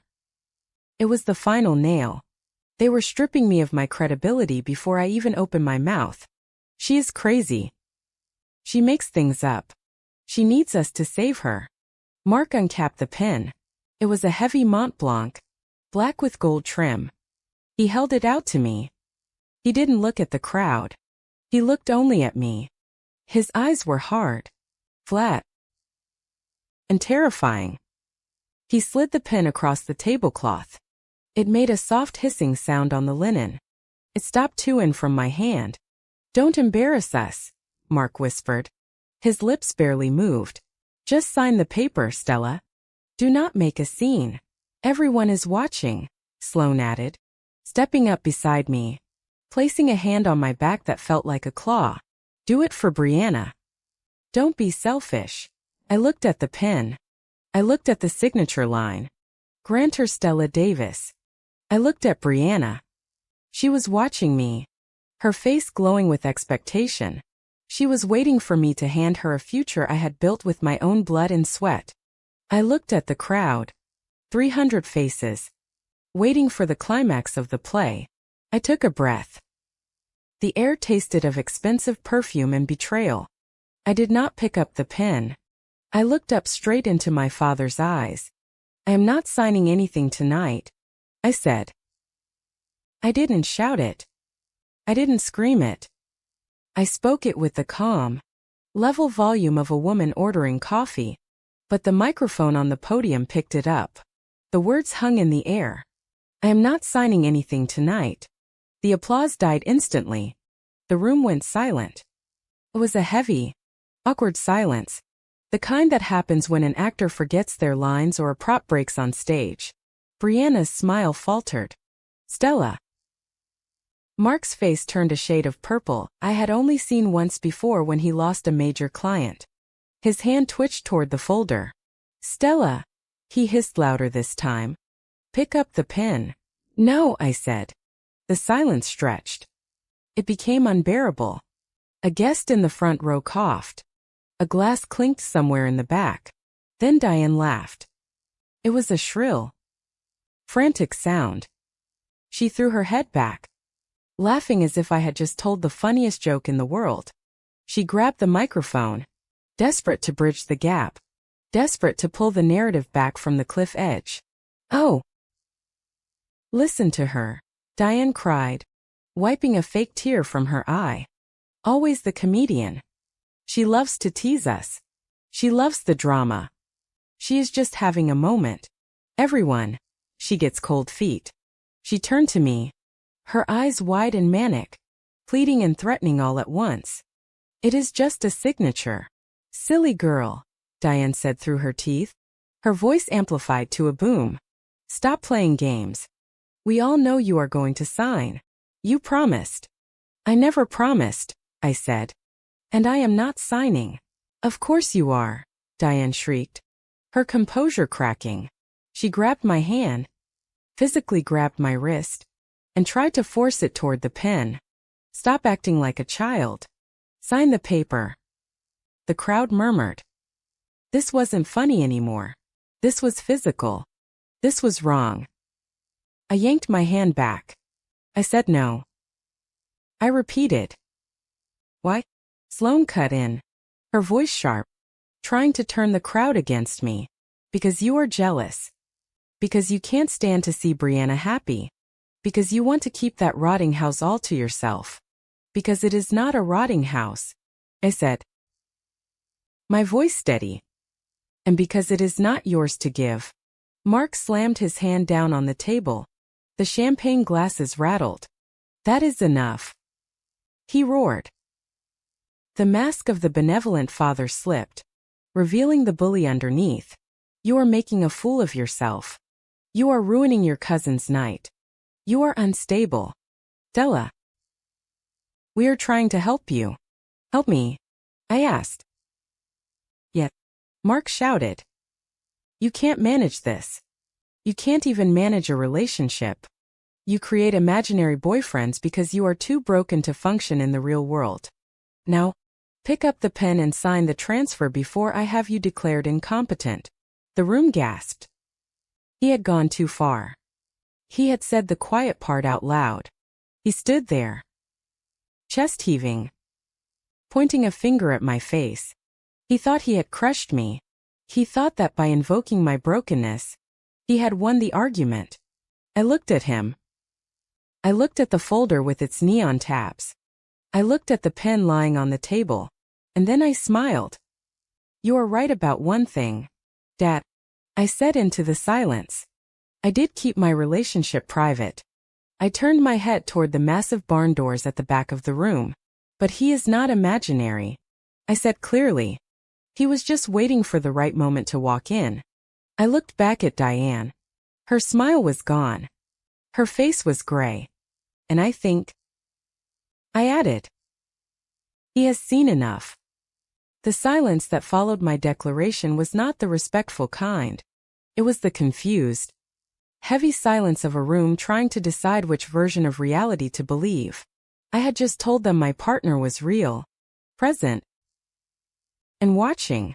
But my parents, masters of the narrative, did not even blink to them. My voice was just background noise, a static interference in the broadcast they were carefully conducting. Diane saw the crowd wavering. She saw the uncomfortable glances exchanged between the neighbors. She saw that Mark's anger had cracked the facade of the happy family, revealing the coercion underneath. She knew she had to patch that crack immediately, or the whole structure would come down. She did not scream. She did not yell. She simply melted. Her shoulders slumped. Her face softened into a mask of exquisite, heartbreaking disappointment. She looked at me, not with rage, but with a wounded tenderness that was infinitely more dangerous. Stella, she said, her voice trembling just enough to be picked up by the microphone. After everything we have done for you, you cannot do this one thing. She gestured to the room, to the flowers, to the guests, as if she had paid for them herself. We have supported you through every crisis, Diane continued, walking closer to me, invading my space with the scent of leaves and expensive hairspray. We paid for your car when you crashed it. We paid for your apartment when you were between jobs. We covered for you when you didn't show up for Christmas. We have loved you through your moods, your silence, your episodes. And now when your cousin needs you, when the family needs you to step up, this is how you repay us. It was a lie. I had paid for my own car. I had never crashed it. I had missed Christmas because I was working double shifts at the inn. But the crowd didn't know that. They only saw a mother pleading with an ungrateful daughter. I don't owe you my property, Mother, I said. Mark stepped in then. He had regained his composure. Smoothing his tuxedo jacket, he moved in close, turning his back to the audience so only I could see his face. His eyes were cold. Dead things. If you refuse, he whispered, his voice low and scraping like gravel, you will ruin Brianna's engagement. Everyone will remember that you will be the pariah of this family forever. No one will talk to you. No one will invite you. You will die alone in that house. Stella. Is that what you want? He paused, letting the threat sink in. Just sign the paper. He hissed. Save yourself. I looked past him to Brianna. She was crying now, silent tears tracking through her spray tan. Sloane was standing next to her, rubbing her back. It is okay, Bri, Sloane whispered. But her voice was projected, pitched perfectly to carry to where I stood. She always does this. You know how she is. She needs the attention. She can't stand it when the spotlight isn't on her. I don't want the spotlight, I said, my voice rising slightly. I want to leave. Then sign and leave. Mark snapped, forgetting to whisper. Diane stepped back to the microphone. She decided to go for the kill. She decided that if she couldn't force me to sign, she would destroy my credibility so thoroughly that my refusal would look like insanity. I'm sorry, everyone, Diane said to the room, shaking her head sadly. I know this is awkward. Stella has been going through phases lately. She made a vague circling gesture near her temple. She invents things, Diane said, to cope. First, it was the imaginary fiancé. We played along because we wanted her to feel included. We set a place setting for a man who doesn't exist. We pretended to believe her stories about his work and his travels. And now? She sighed. A long tragic exhalation.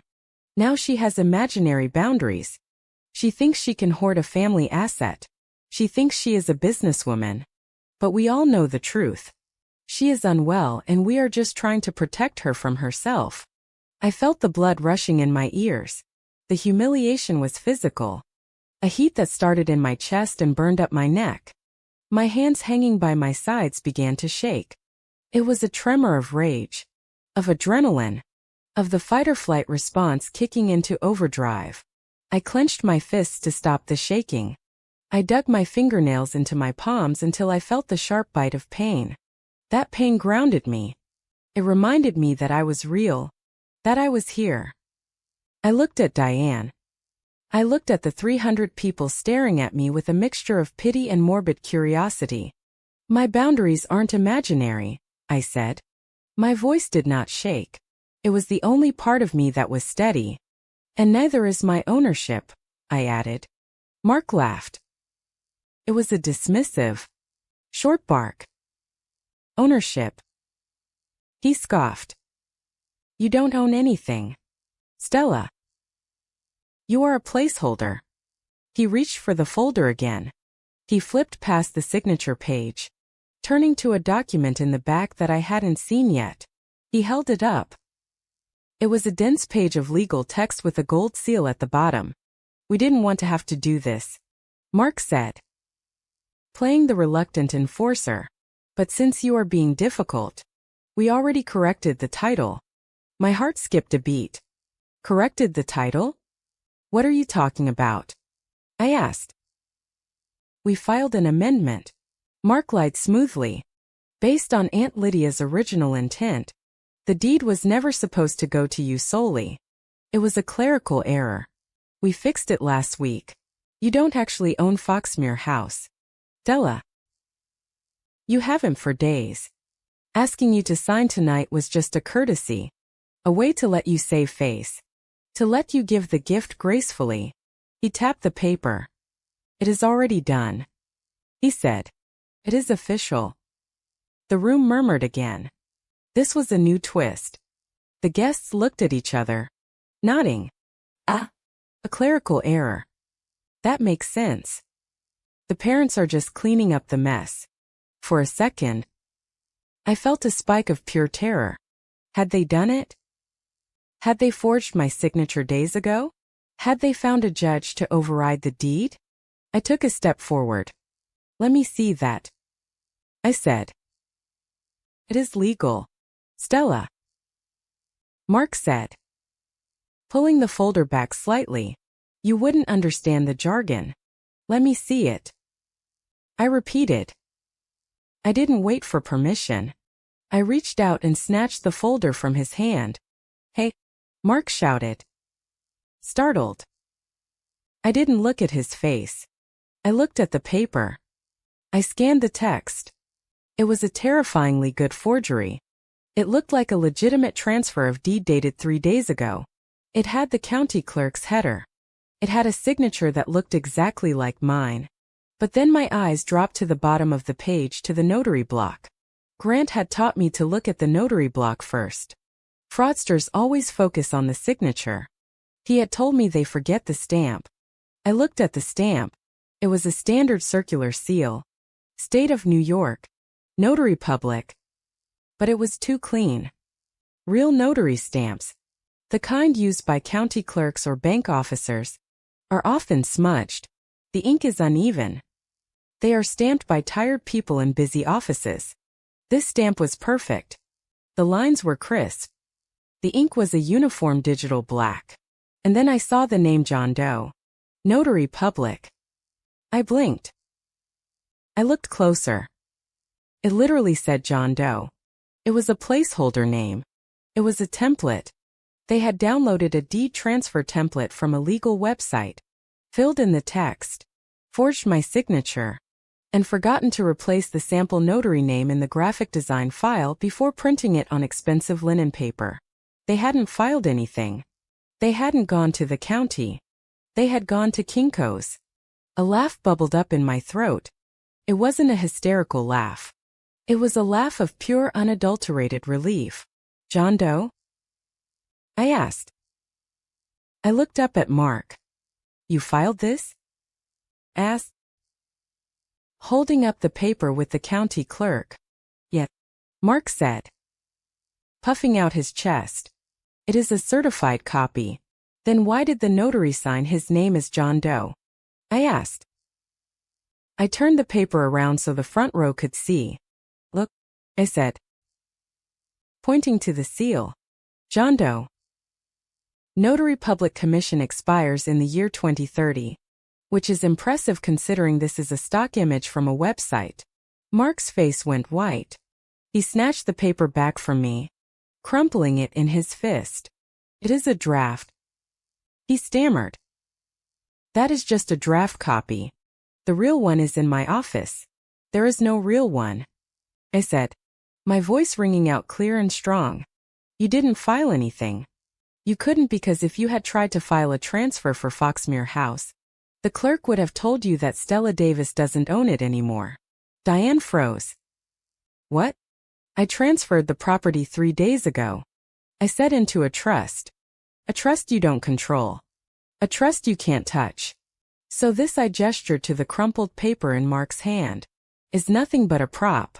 Just like this party. Just like your concern for me. The room went deadly silent. The shift in the air was palpable. The guests weren't confused anymore. They were witnessing a fraud unravel in real time. Diane realized she was losing. She realized the legal angle had failed. She realized the guilt trip had failed. She had one weapon left. The weapon she used to keep me small since I was a child. Personal annihilation. She stepped closer to me, abandoning the microphone, abandoning the pretense of the sweet mother. Her face contorted into a sneer that was ugly and raw. You think you are so smart, she spat. Her voice low and venomous. You think hiding behind some trust makes you a winner? Look at you. Stella. You are pathetic. She grabbed my arm again, digging her nails in hard enough to break the skin. You are standing here alone. She hissed. Fighting your own family.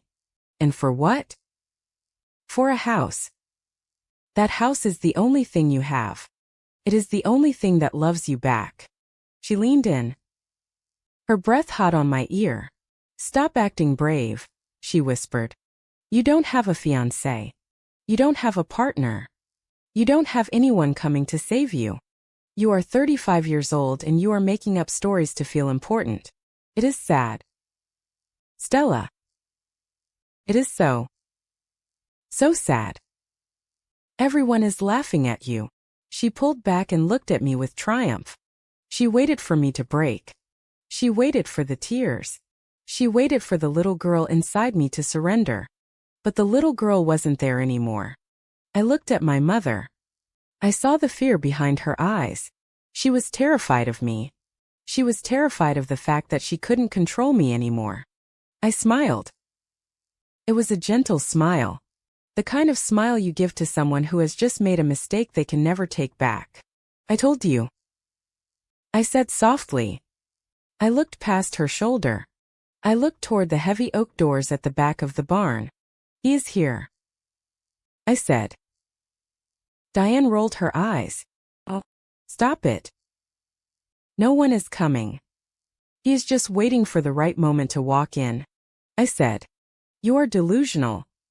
Mark shouted. There is no one there. Really? I asked. I raised my hand. I signaled the DJ booth. Cut the lights, I said. The DJ, panicked and confused, obeyed. The spotlight on us died. The room was plunged into semi-darkness. What are you doing? Diane shrieked. Giving him his entrance, I said. And then the barn doors groaned. The heavy oak doors of the barn did not just open. They parted with a slow, deliberate gravity that commanded attention more effectively than any shout could have. The cold November wind swirled in, carrying dead leaves across the polished floor. But no one moved to close them. Grant Ellison walked in. He did not stride in like a hero in a romance novel. He did not run. He walked with the measured, terrifying calm of a man who knows exactly where the exits are and exactly how much the building is worth. He was wearing a charcoal suit that fit him with architectural precision, a crisp white shirt, and no tie. He looked like the adult in a room full of children who had broken a vase. The silence that fell over the room was different this time. It wasn't the silence of confusion. It was the silence of recognition. You could feel the temperature drop. Not because of the wind, but because Grant brought with him an atmosphere of absolute non-negotiable reality. He had lawyer written in his posture, but not the ambulance-chasing kind. He looked like the kind of lawyer who sat in glass offices in Manhattan and dismantled corporations for breakfast. He didn't look at the crowd. He didn't look at the parents. He scanned the room once, his eyes moving like a tactical laser, assessing threats, counting witnesses, noting exits. Then his gaze locked onto me. He walked straight down the center aisle. He didn't hurry. The sound of his dress shoes on the hardwood floor was a steady rhythmic click, click-click that echoed in the rafters. He stopped 2 feet from me. He ignored the microphone. He ignored the spotlight that the DJ had frantically turned back on. "Are you okay?" he asked. His voice was low, intimate, meant only for me. I looked at him. I saw the tension in his jaw, the only sign of the fury he was suppressing. I saw the question in his eyes. "Do I burn it down now?" I nodded once. "I am okay." He reached out and took my hand. His grip was warm and solid. It was an anchor. Then he turned. He didn't turn to face the audience. He turned to face Mark and Diane. Diane's smile was twitching. It was a glitch in the matrix.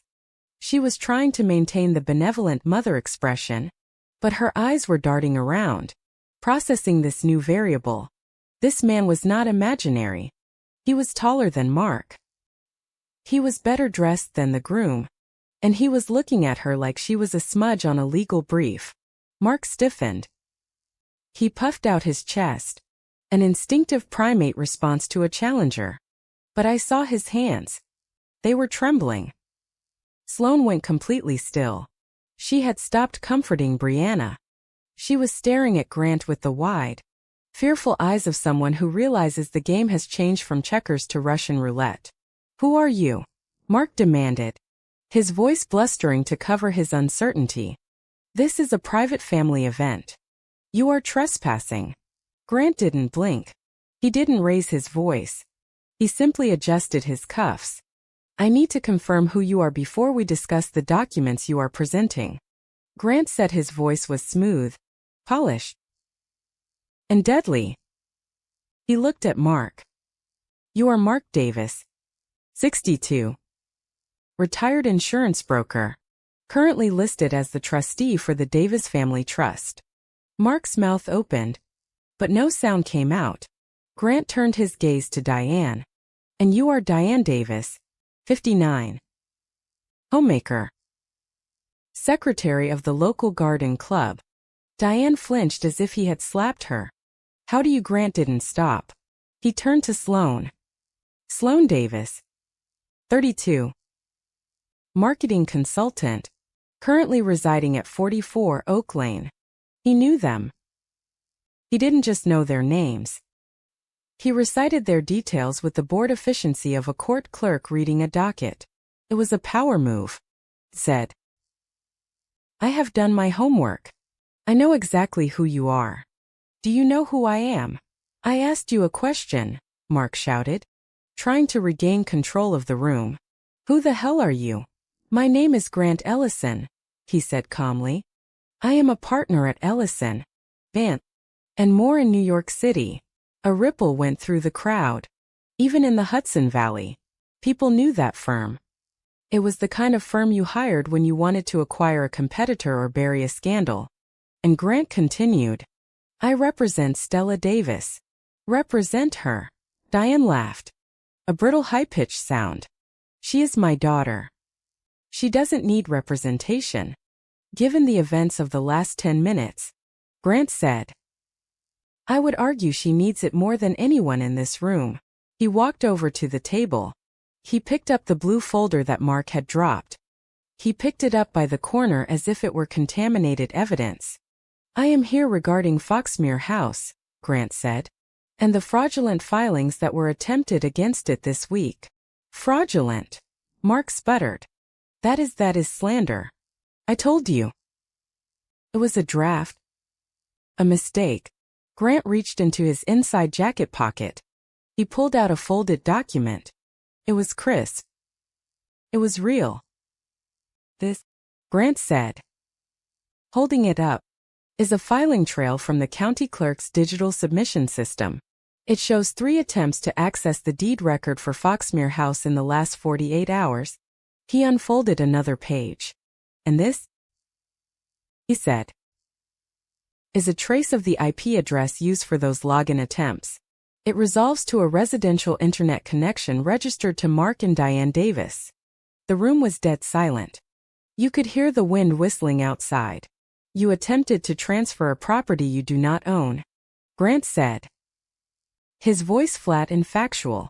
You used an unverified submission service because the official portal rejected your credentials. And when that failed, you printed a template from a website, LegalZoom, if I am not mistaken, and brought it here tonight to coerce a signature in front of witnesses. Mark's face was now a deep, unhealthy red. We were protecting her. She is incompetent. Is she? Grant asked. He walked back to me. He stood beside me. Not in front of me. He wasn't shielding me. He was standing with me. Stella Davis has increased the revenue of Foxmere House by 200% in 24 months, Grant said to the room. She has zero debt on the property. She has a perfect credit rating. She has filed her taxes early for the last 5 years. He looked at my parents. Unlike some people in this room, he added softly. It was a subtle dig. But it landed. I saw Mark's eyes widen. He knew that Grant knew about the leverage. He knew that Grant knew they were broke. This is ridiculous, Diane hissed, stepping forward. You are ruining Brianna's engagement. Get out security. I wouldn't do that, Grant said. He turned to face the crowd. He looked at the 300 guests, the phones that were now raised, recording every second of this disaster.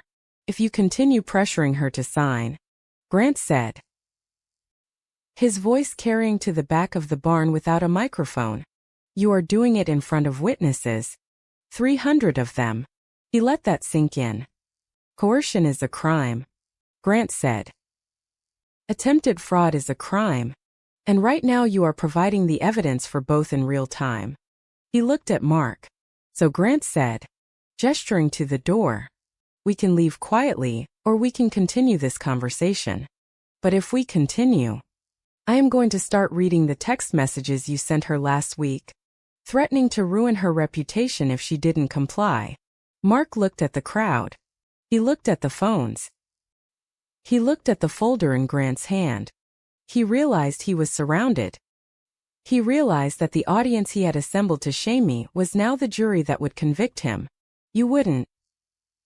Mark whispered. Try me. Grant said. He wasn't bluffing. And for the first time in his life, my father looked at another man and saw a wall he couldn't talk his way over. The temperature in the room had changed. It wasn't just cold anymore. It was frozen. The laughter was gone. The mockery was gone. The imaginary fiancé was standing there. Very real. And he had just nuked their entire reality from orbit. Mark looked around the room, his eyes darting from face to face. He saw the doubt creeping into the expressions of his neighbors, his golf buddies, and the local councilman he had spent years cultivating. The narrative he had meticulously constructed, the benevolent father saving his drowning daughter, was leaking water fast. He did what he always did when cornered. He tried to make the walls smaller. This is a private family matter, Mark blustered, stepping between Grant and the audience. He held up a hand as if he could physically block the view of 300 people. We are not going to discuss sensitive financial details in front of guests. You are making a scene. Sir. Grant did not step back. He simply gestured to the microphone that was still live in Mark's hand. Then stop making it public, Grant said. His voice was not loud, but it cut through the air like a razor. You invited 300 witnesses to a coercion. You printed a program. You put a spotlight on her. You cannot demand an audience for the execution and then claim privacy for the defense. Mark's jaw worked. But no words came out. He looked at the folder in his hand, then at the guests. The silence in the room was no longer awkward. It was judicial. The crowd was judging him. Diane saw Mark falter and immediately stepped into the breach. She knew that facts were losing, so she pivoted to emotion. She grabbed her chest, her eyes wide and wet, channeling the spirit of a martyr. He is manipulating her, Diane cried out, pointing a shaking finger at Grant. She turned to the crowd, imploring them to believe her. Can't you see Stella is vulnerable? She has been fragile for months. This man, this stranger, he has gotten into her head. He is twisting her against her own flesh and blood. She would never do this to us on her own. It was a good performance. A few guests in the back murmured. It was a plausible story. The predatory boyfriend isolating the weak Aries. Grant didn't interrupt her. He waited for her to finish. Then he calmly unlocked his phone and tapped the screen twice. He held it up. He wasn't showing the crowd. He was showing Diane. I met Stella 14 months ago, Grant said. His tone conversational. Long before you started planning this ambush. And as for manipulation, let us look at the timeline. He read from the screen. His voice clear. October 12. You texted Stella telling her that her father was having heart palpitations from the stress of her business. You asked her to sign over power of attorney to save his life. He swiped. October 14th. You called Stella's bank pretending to be her, attempting to gain access to her business accounts. The bank flagged it because you couldn't answer the security question. He swiped again. November 1st. You sent her an email saying, if you don't sell the inn to the trust, we will tell everyone about your breakdown. Grant lowered the phone. He looked at Diane, whose face had gone from tragic to chalk white. There was no breakdown. Grant said there was only blackmail. I have the audio files of the voicemails. Diane, Would you like me to play them for the room, or should we skip to the part where you discuss the tax benefits of seizing her assets? Diane made a small choke sound. She took a step back, her hand finding the edge of the table for support. Sloane, sensing the ship was sinking, tried to deploy the lifeboat of levity. She let out a nervous, high-pitched giggle and tossed her hair. Okay. Wow, Sloane said, rolling her eyes at the guests. So dramatic. Seriously. Everyone. It is just a misunderstanding. Stella gets so intense. And this guy is clearly trying to be a knight in shining armor. It is kind of cute. Actually. Can we just cut the cake? She reached for the cake knife, trying to physically force the event back onto the rails. Sloane, Grant said. He didn't yell. He just said her name. It stopped her hand midair. I wouldn't touch that, Grant said. We are not done. Oh, come on. Sloane scoffed, turning her best smile on him. You made your point. You are big and scary. We get it. But this is my sister. We share everything. I am just trying to help her. Is that why you created the email account? Grant asked. Sloane froze. Her smile stayed plastered on her face, but her eyes went dead. What? Grant reached into his jacket again. He pulled out a single sheet of paper. It was a printout of a technical log. On Tuesday, Grant said, addressing the room, an email account was created. StellaDavisOfficial.com. It was used to contact the county clerk, the liquor licensing board, and the insurance carrier for Foxmere House. The emails requested a change of address to your parents' home. He looked at Sloane. The account was created at 4 in the afternoon. Grant continued. The IP address traces back to a device named Sloane's iPad Pro. The geolocation puts that device at a coffee shop on Main Street. The same coffee shop where you posted an Instagram story at 4:15. Caption scheming. He held up the paper. It showed the side-by-side comparison, the server log, and the Instagram post. That is identity theft. Sloane, Grant said. He wasn't smug. He sounded like a disappointed teacher explaining gravity. You impersonated the owner of a business to divert legal correspondence. That is a felony. Sloane dropped the cake knife. It clattered against the silver platter. She looked at Mark. She looked at Diane. She looked for someone to tell her it was okay, that she was still the golden child. But Mark was staring at the floor and Diane was staring at Grant with pure hatred. You, Sloane stammered.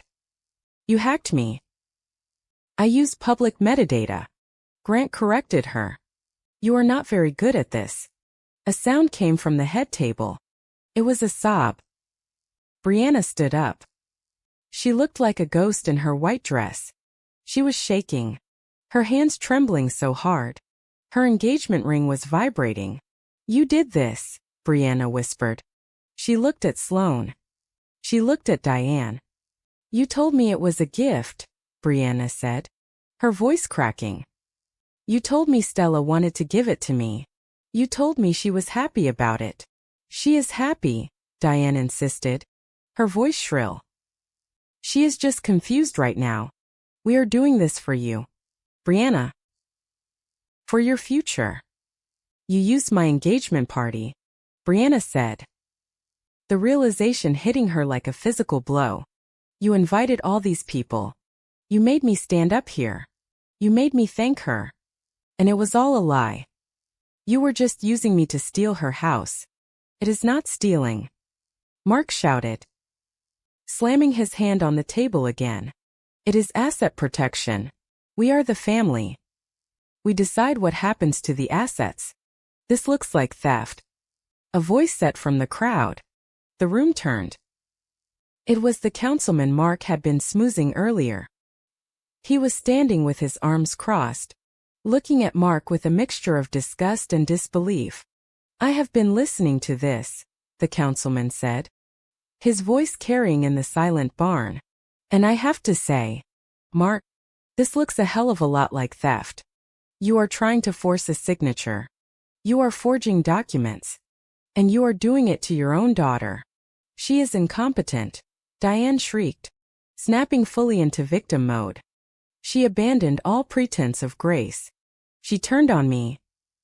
Her face twisted into a mask of ugliness I had seen 1,000 times in private, but never in public. Look at her, Diane yelled, pointing at me. She is standing there letting this stranger destroy her family. She has always been like this. Unstable. Difficult. She sits in that house and rots. She doesn't talk to us. She isolates herself. She is mentally unfit to own a goldfish, let alone a business. She was panting. She was throwing everything she had at the wall, hoping something would stick. Hoping that if she painted me as crazy enough, the crowd would forgive the fraud. She is sick, Diane screamed. She has always been the sick one. I felt Grant tense beside me. He was about to step forward. He was about to defend me. I put a hand on his arm. No. I signaled. This is mine.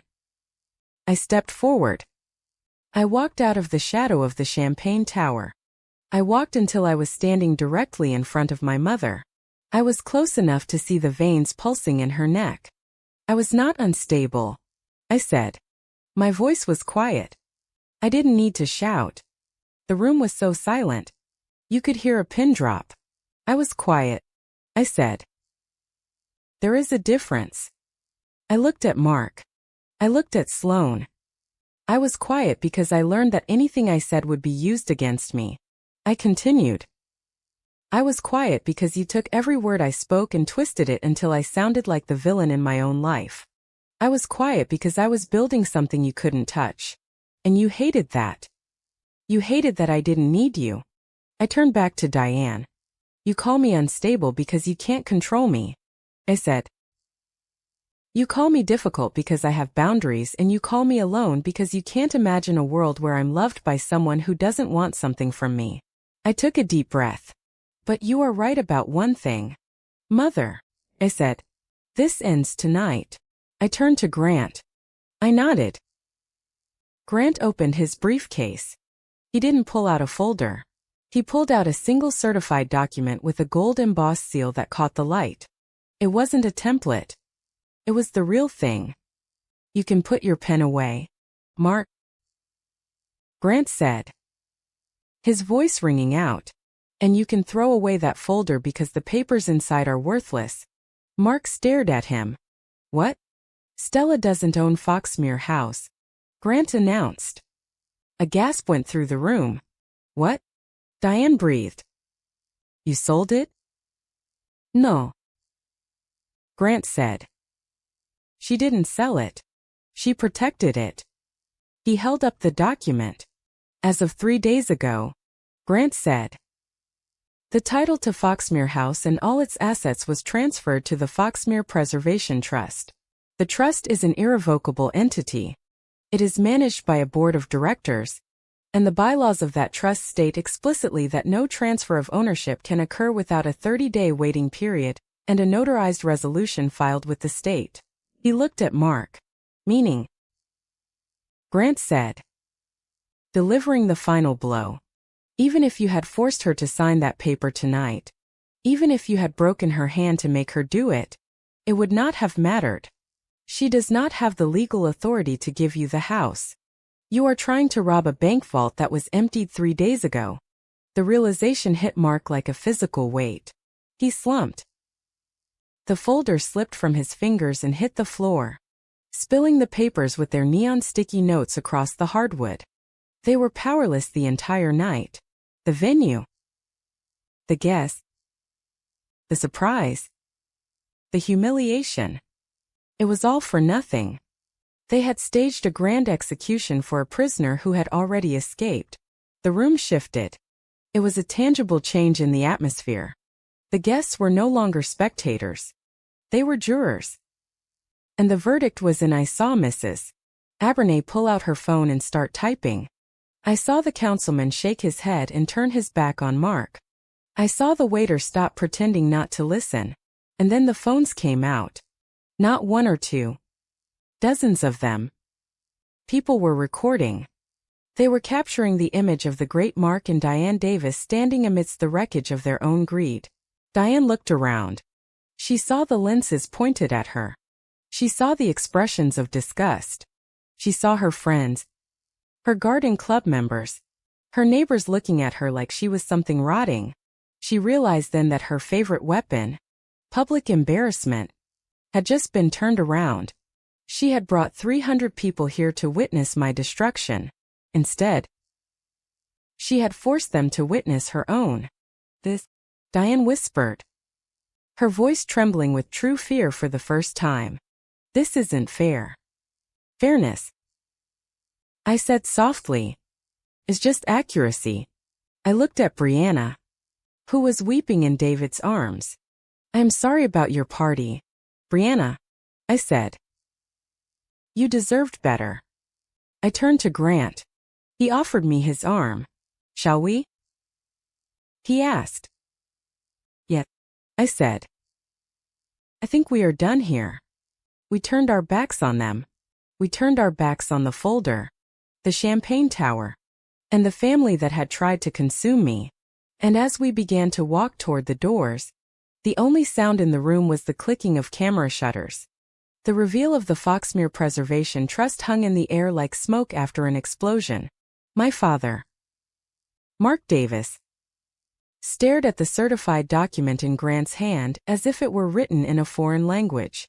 He blinked once, twice, his brain struggling to process the fact that the asset he had already spent in his mind, the equity he needed to save himself from financial ruin, was gone, locked away in a vault. He could not pick, but habits are harder to break than laws, and Mark Davis had a habit of control that spanned 35 years. When the logic failed, he reverted to the primal reflex of the patriarch, took a step toward me, ignored Grant, ignored the 300 guests, he ignored the cameras. He focused entirely on me, his face flushing with the dangerous purple rage of a man who has been told no for the first time in his life. Get your things, Mark said. His voice was low, vibrating with a command that used to make me freeze when I was a child. We are leaving now. We are going to go home, and we are going to sit down, and we are going to fix this mess you have made. It was the old script. Isolate and conquer. Get me in the car. Get me in the living room. Scream at me until I was too exhausted to think. Until I believed that I was the one who had sinned. Until I signed whatever he put in front of me just to be allowed to sleep. I looked at him. I looked at the man who had taught me to swim. The man who had walked me to the bus stop. And the man who had just tried to rob me in front of my entire extended family. No. I said it was a small word. One syllable. But it felt heavy in my mouth. Solid as a brick. Mark stopped. He looked like I had slapped him. Excuse me, I said. No. I repeated, my voice steady. I am not going anywhere with you. I am not getting in a car with you. And we are not going to fix anything because nothing is broken. I protected my property. The only thing broken here is your plan. You are my daughter. Mark shouted, forgetting the whisper. You do what I tell you. I am 35 years old. I said I do not belong to you. Diane saw Mark losing ground. She saw the guests whispering, pointing, judging. She knew that brute force wasn't working. So she tried to deploy the arsenal of emotional manipulation she had perfected over decades. She rushed forward, grabbing my other hand. Her face crumpled. Tears real. Wet tears born of frustration and panic spilled onto her cheeks. Stella. Please, she wailed, clutching my fingers. Don't be like this. We are a family. We can work this out.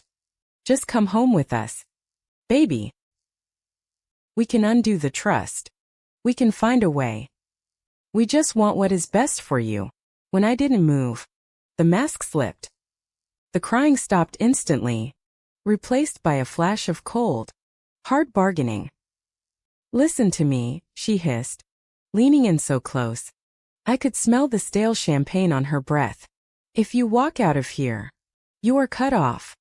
Do you hear me? No inheritance. No family holidays. We will write you out of the will. You will be dead to us. I looked at her. Mother, you are broke. There is no inheritance. And as for being dead to you, I think I have been dead to you for a long time. You just didn't notice until I stopped being useful. You ungrateful little Diane started, her face twisting into a snarl. Mrs. Davis. Grant's voice cut in. It was calm, bored, and utterly final. Diane froze. She looked at Grant. Grant reached into his briefcase one last time. He pulled out a single sheet of paper. It wasn't a deed. It wasn't a trust document. It was a formal notice printed on the heavy cream-colored letterhead of Ellison Vance and Moore. This is for you, Grant said, handing it to Mark. Mark took it automatically. What is this? Mark asked. It is a formal notice of representation, Grant explained, speaking clearly enough for the front row to hear.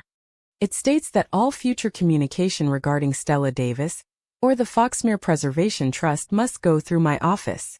It also serves as a cease and desist regarding the harassment, the identity theft, and the attempted fraud we have documented tonight. Grant adjusted his cuffs.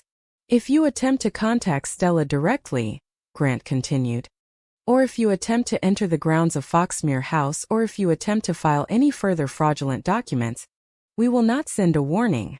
We will file for an immediate restraining order and press criminal charges for the identity theft we discussed earlier. You can't do that. Mark stammered. She is family. Kin, Grant said. And I will. I have the billing code set up already. It would be my pleasure. It was the checkmate.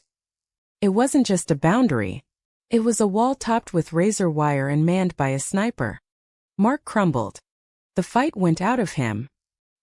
He looked at the paper in his hand, then at the guests who were now openly staring, judging, recording. He realized there was no room left to maneuver, but Sloane wasn't ready to let go.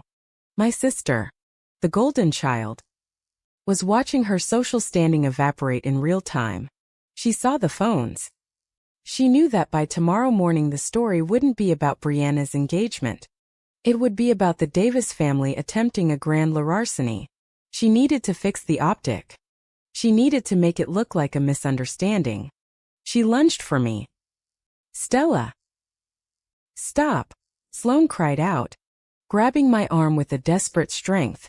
She tried to pull me toward the side door, away from the cameras. Come on. Let's just go to the bridal suite. Let's just talk. You are making everyone uncomfortable. Stop being so dramatic and come with me. She dug her nails into my bicep. It hurt. It was the same pinch she used to give me under the dinner table when we were kids. The physical warning to shut up and play along. I didn't let her pull me. I planted my feet. I looked at her hand on my arm. Then I looked at her face. Don't touch me, I said. I didn't whisper it. I projected it. It was a command. What?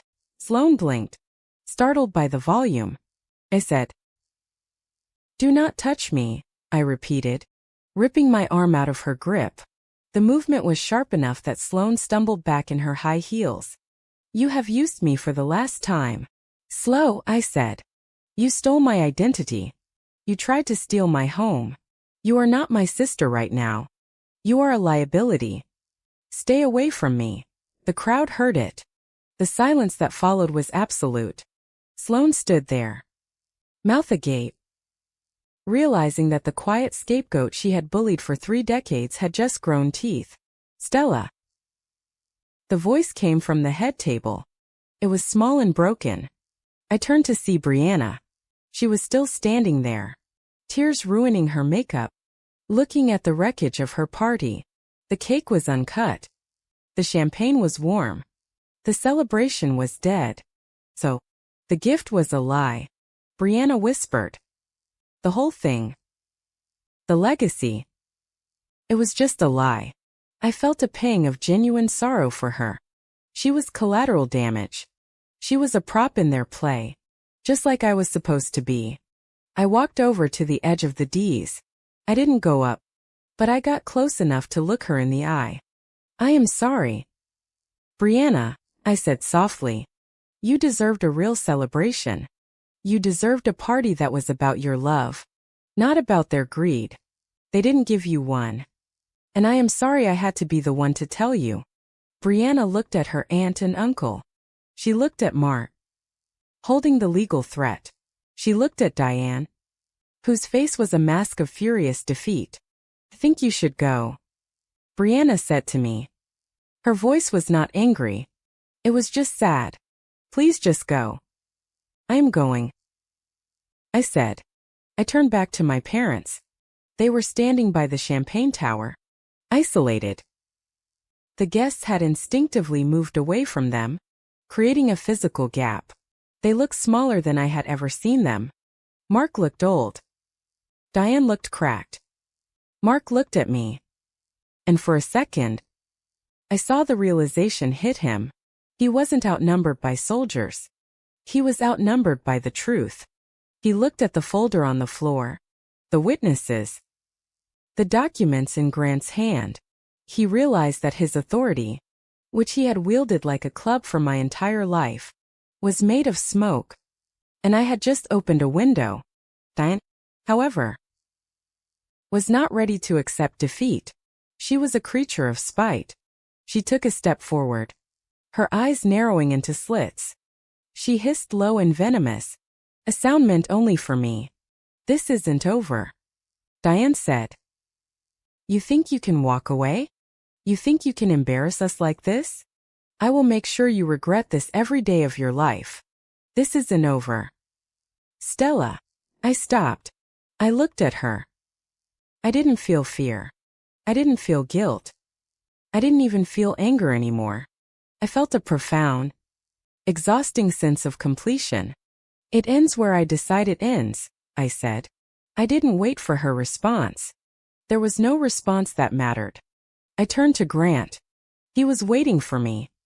His presence a solid wall at my back. He didn't say anything. He didn't need to. He just offered his hand. I took it. Let's go, I said. We walked down the center aisle. The walk felt different than the one I had made 10 minutes ago. Then I had been walking toward a trap. Now I was walking toward the exit. The crowd parted for us. People actually stepped back to let us pass. I saw Mrs. Abernay staring at me with wide eyes. I saw the waiters nodding respectfully. I saw the DJ who had been frozen in horror awkwardly press a button. Music started to play. It was the upbeat pop song that was supposed to accompany the cake cutting. Happy. Sounded jarring, ridiculous, and perfect. We walked past the tables. We walked past the memory lane photo display where the picture of Foxmere House still sat in its silver frame, a monument to a theft that never happened. We reached the heavy oak doors. Grant pushed one open and the cold night air rushed in to meet us. We stepped out. The door swung shut behind us, muting the music, muting the murmurs, muting the toxicity that had defined my life for 35 years. It was freezing outside. The Hudson Valley winter was coming in fast. The air was sharp and clean, smelling of pine needles and snow. I walked to the edge of the gravel driveway and stopped. I closed my eyes and inhaled. My lungs filled with cold air. Burn. But it felt good. Felt like my own air. I realized then that my parents were right about one thing. They had planned to take something from me tonight. They had planned to take my autonomy. They had planned to take my voice. But as I stood there feeling the warmth of Grant's hand in mine and the cold wind on my face, I knew the truth. The victory wasn't about the property. Foxmere House was just wood and stone. I could have lost the house and survived. The victory was the boundary. I had drawn a line in the sand, and when the tide came in, the line held. I had looked the monsters in the eye and realized they were just people. Small, desperate, broke people. Grant squeezed my hand. You okay? He asked, echoing the question he had asked when he walked in. I opened my eyes. I looked up at the stars above the Hudson River. I'm not imaginary, I said, smiling. No, Grant said, pulling me close. You are very real. Let's go home, I said. I have a business to run. We walked toward the car, leaving the barn, the parents, and the past in the rearview mirror where they belonged. Thank you so much for listening to this story. I hope you enjoyed seeing Stella finally stand up for herself and take back control of her life. I would love to hear from you. Comment down below and let me know where you are listening from. Are you in the US, the UK, Australia, or somewhere else? Let's get a conversation going in the comments. If you enjoyed this story, please make sure to subscribe to HOA Karen Vlog for more dramas, betrayals, and satisfying endings. Don't forget to hit the like button. And if you really loved it, smash that like button to help this story get heard by even more people. Your support means the world to me. See you in the next video.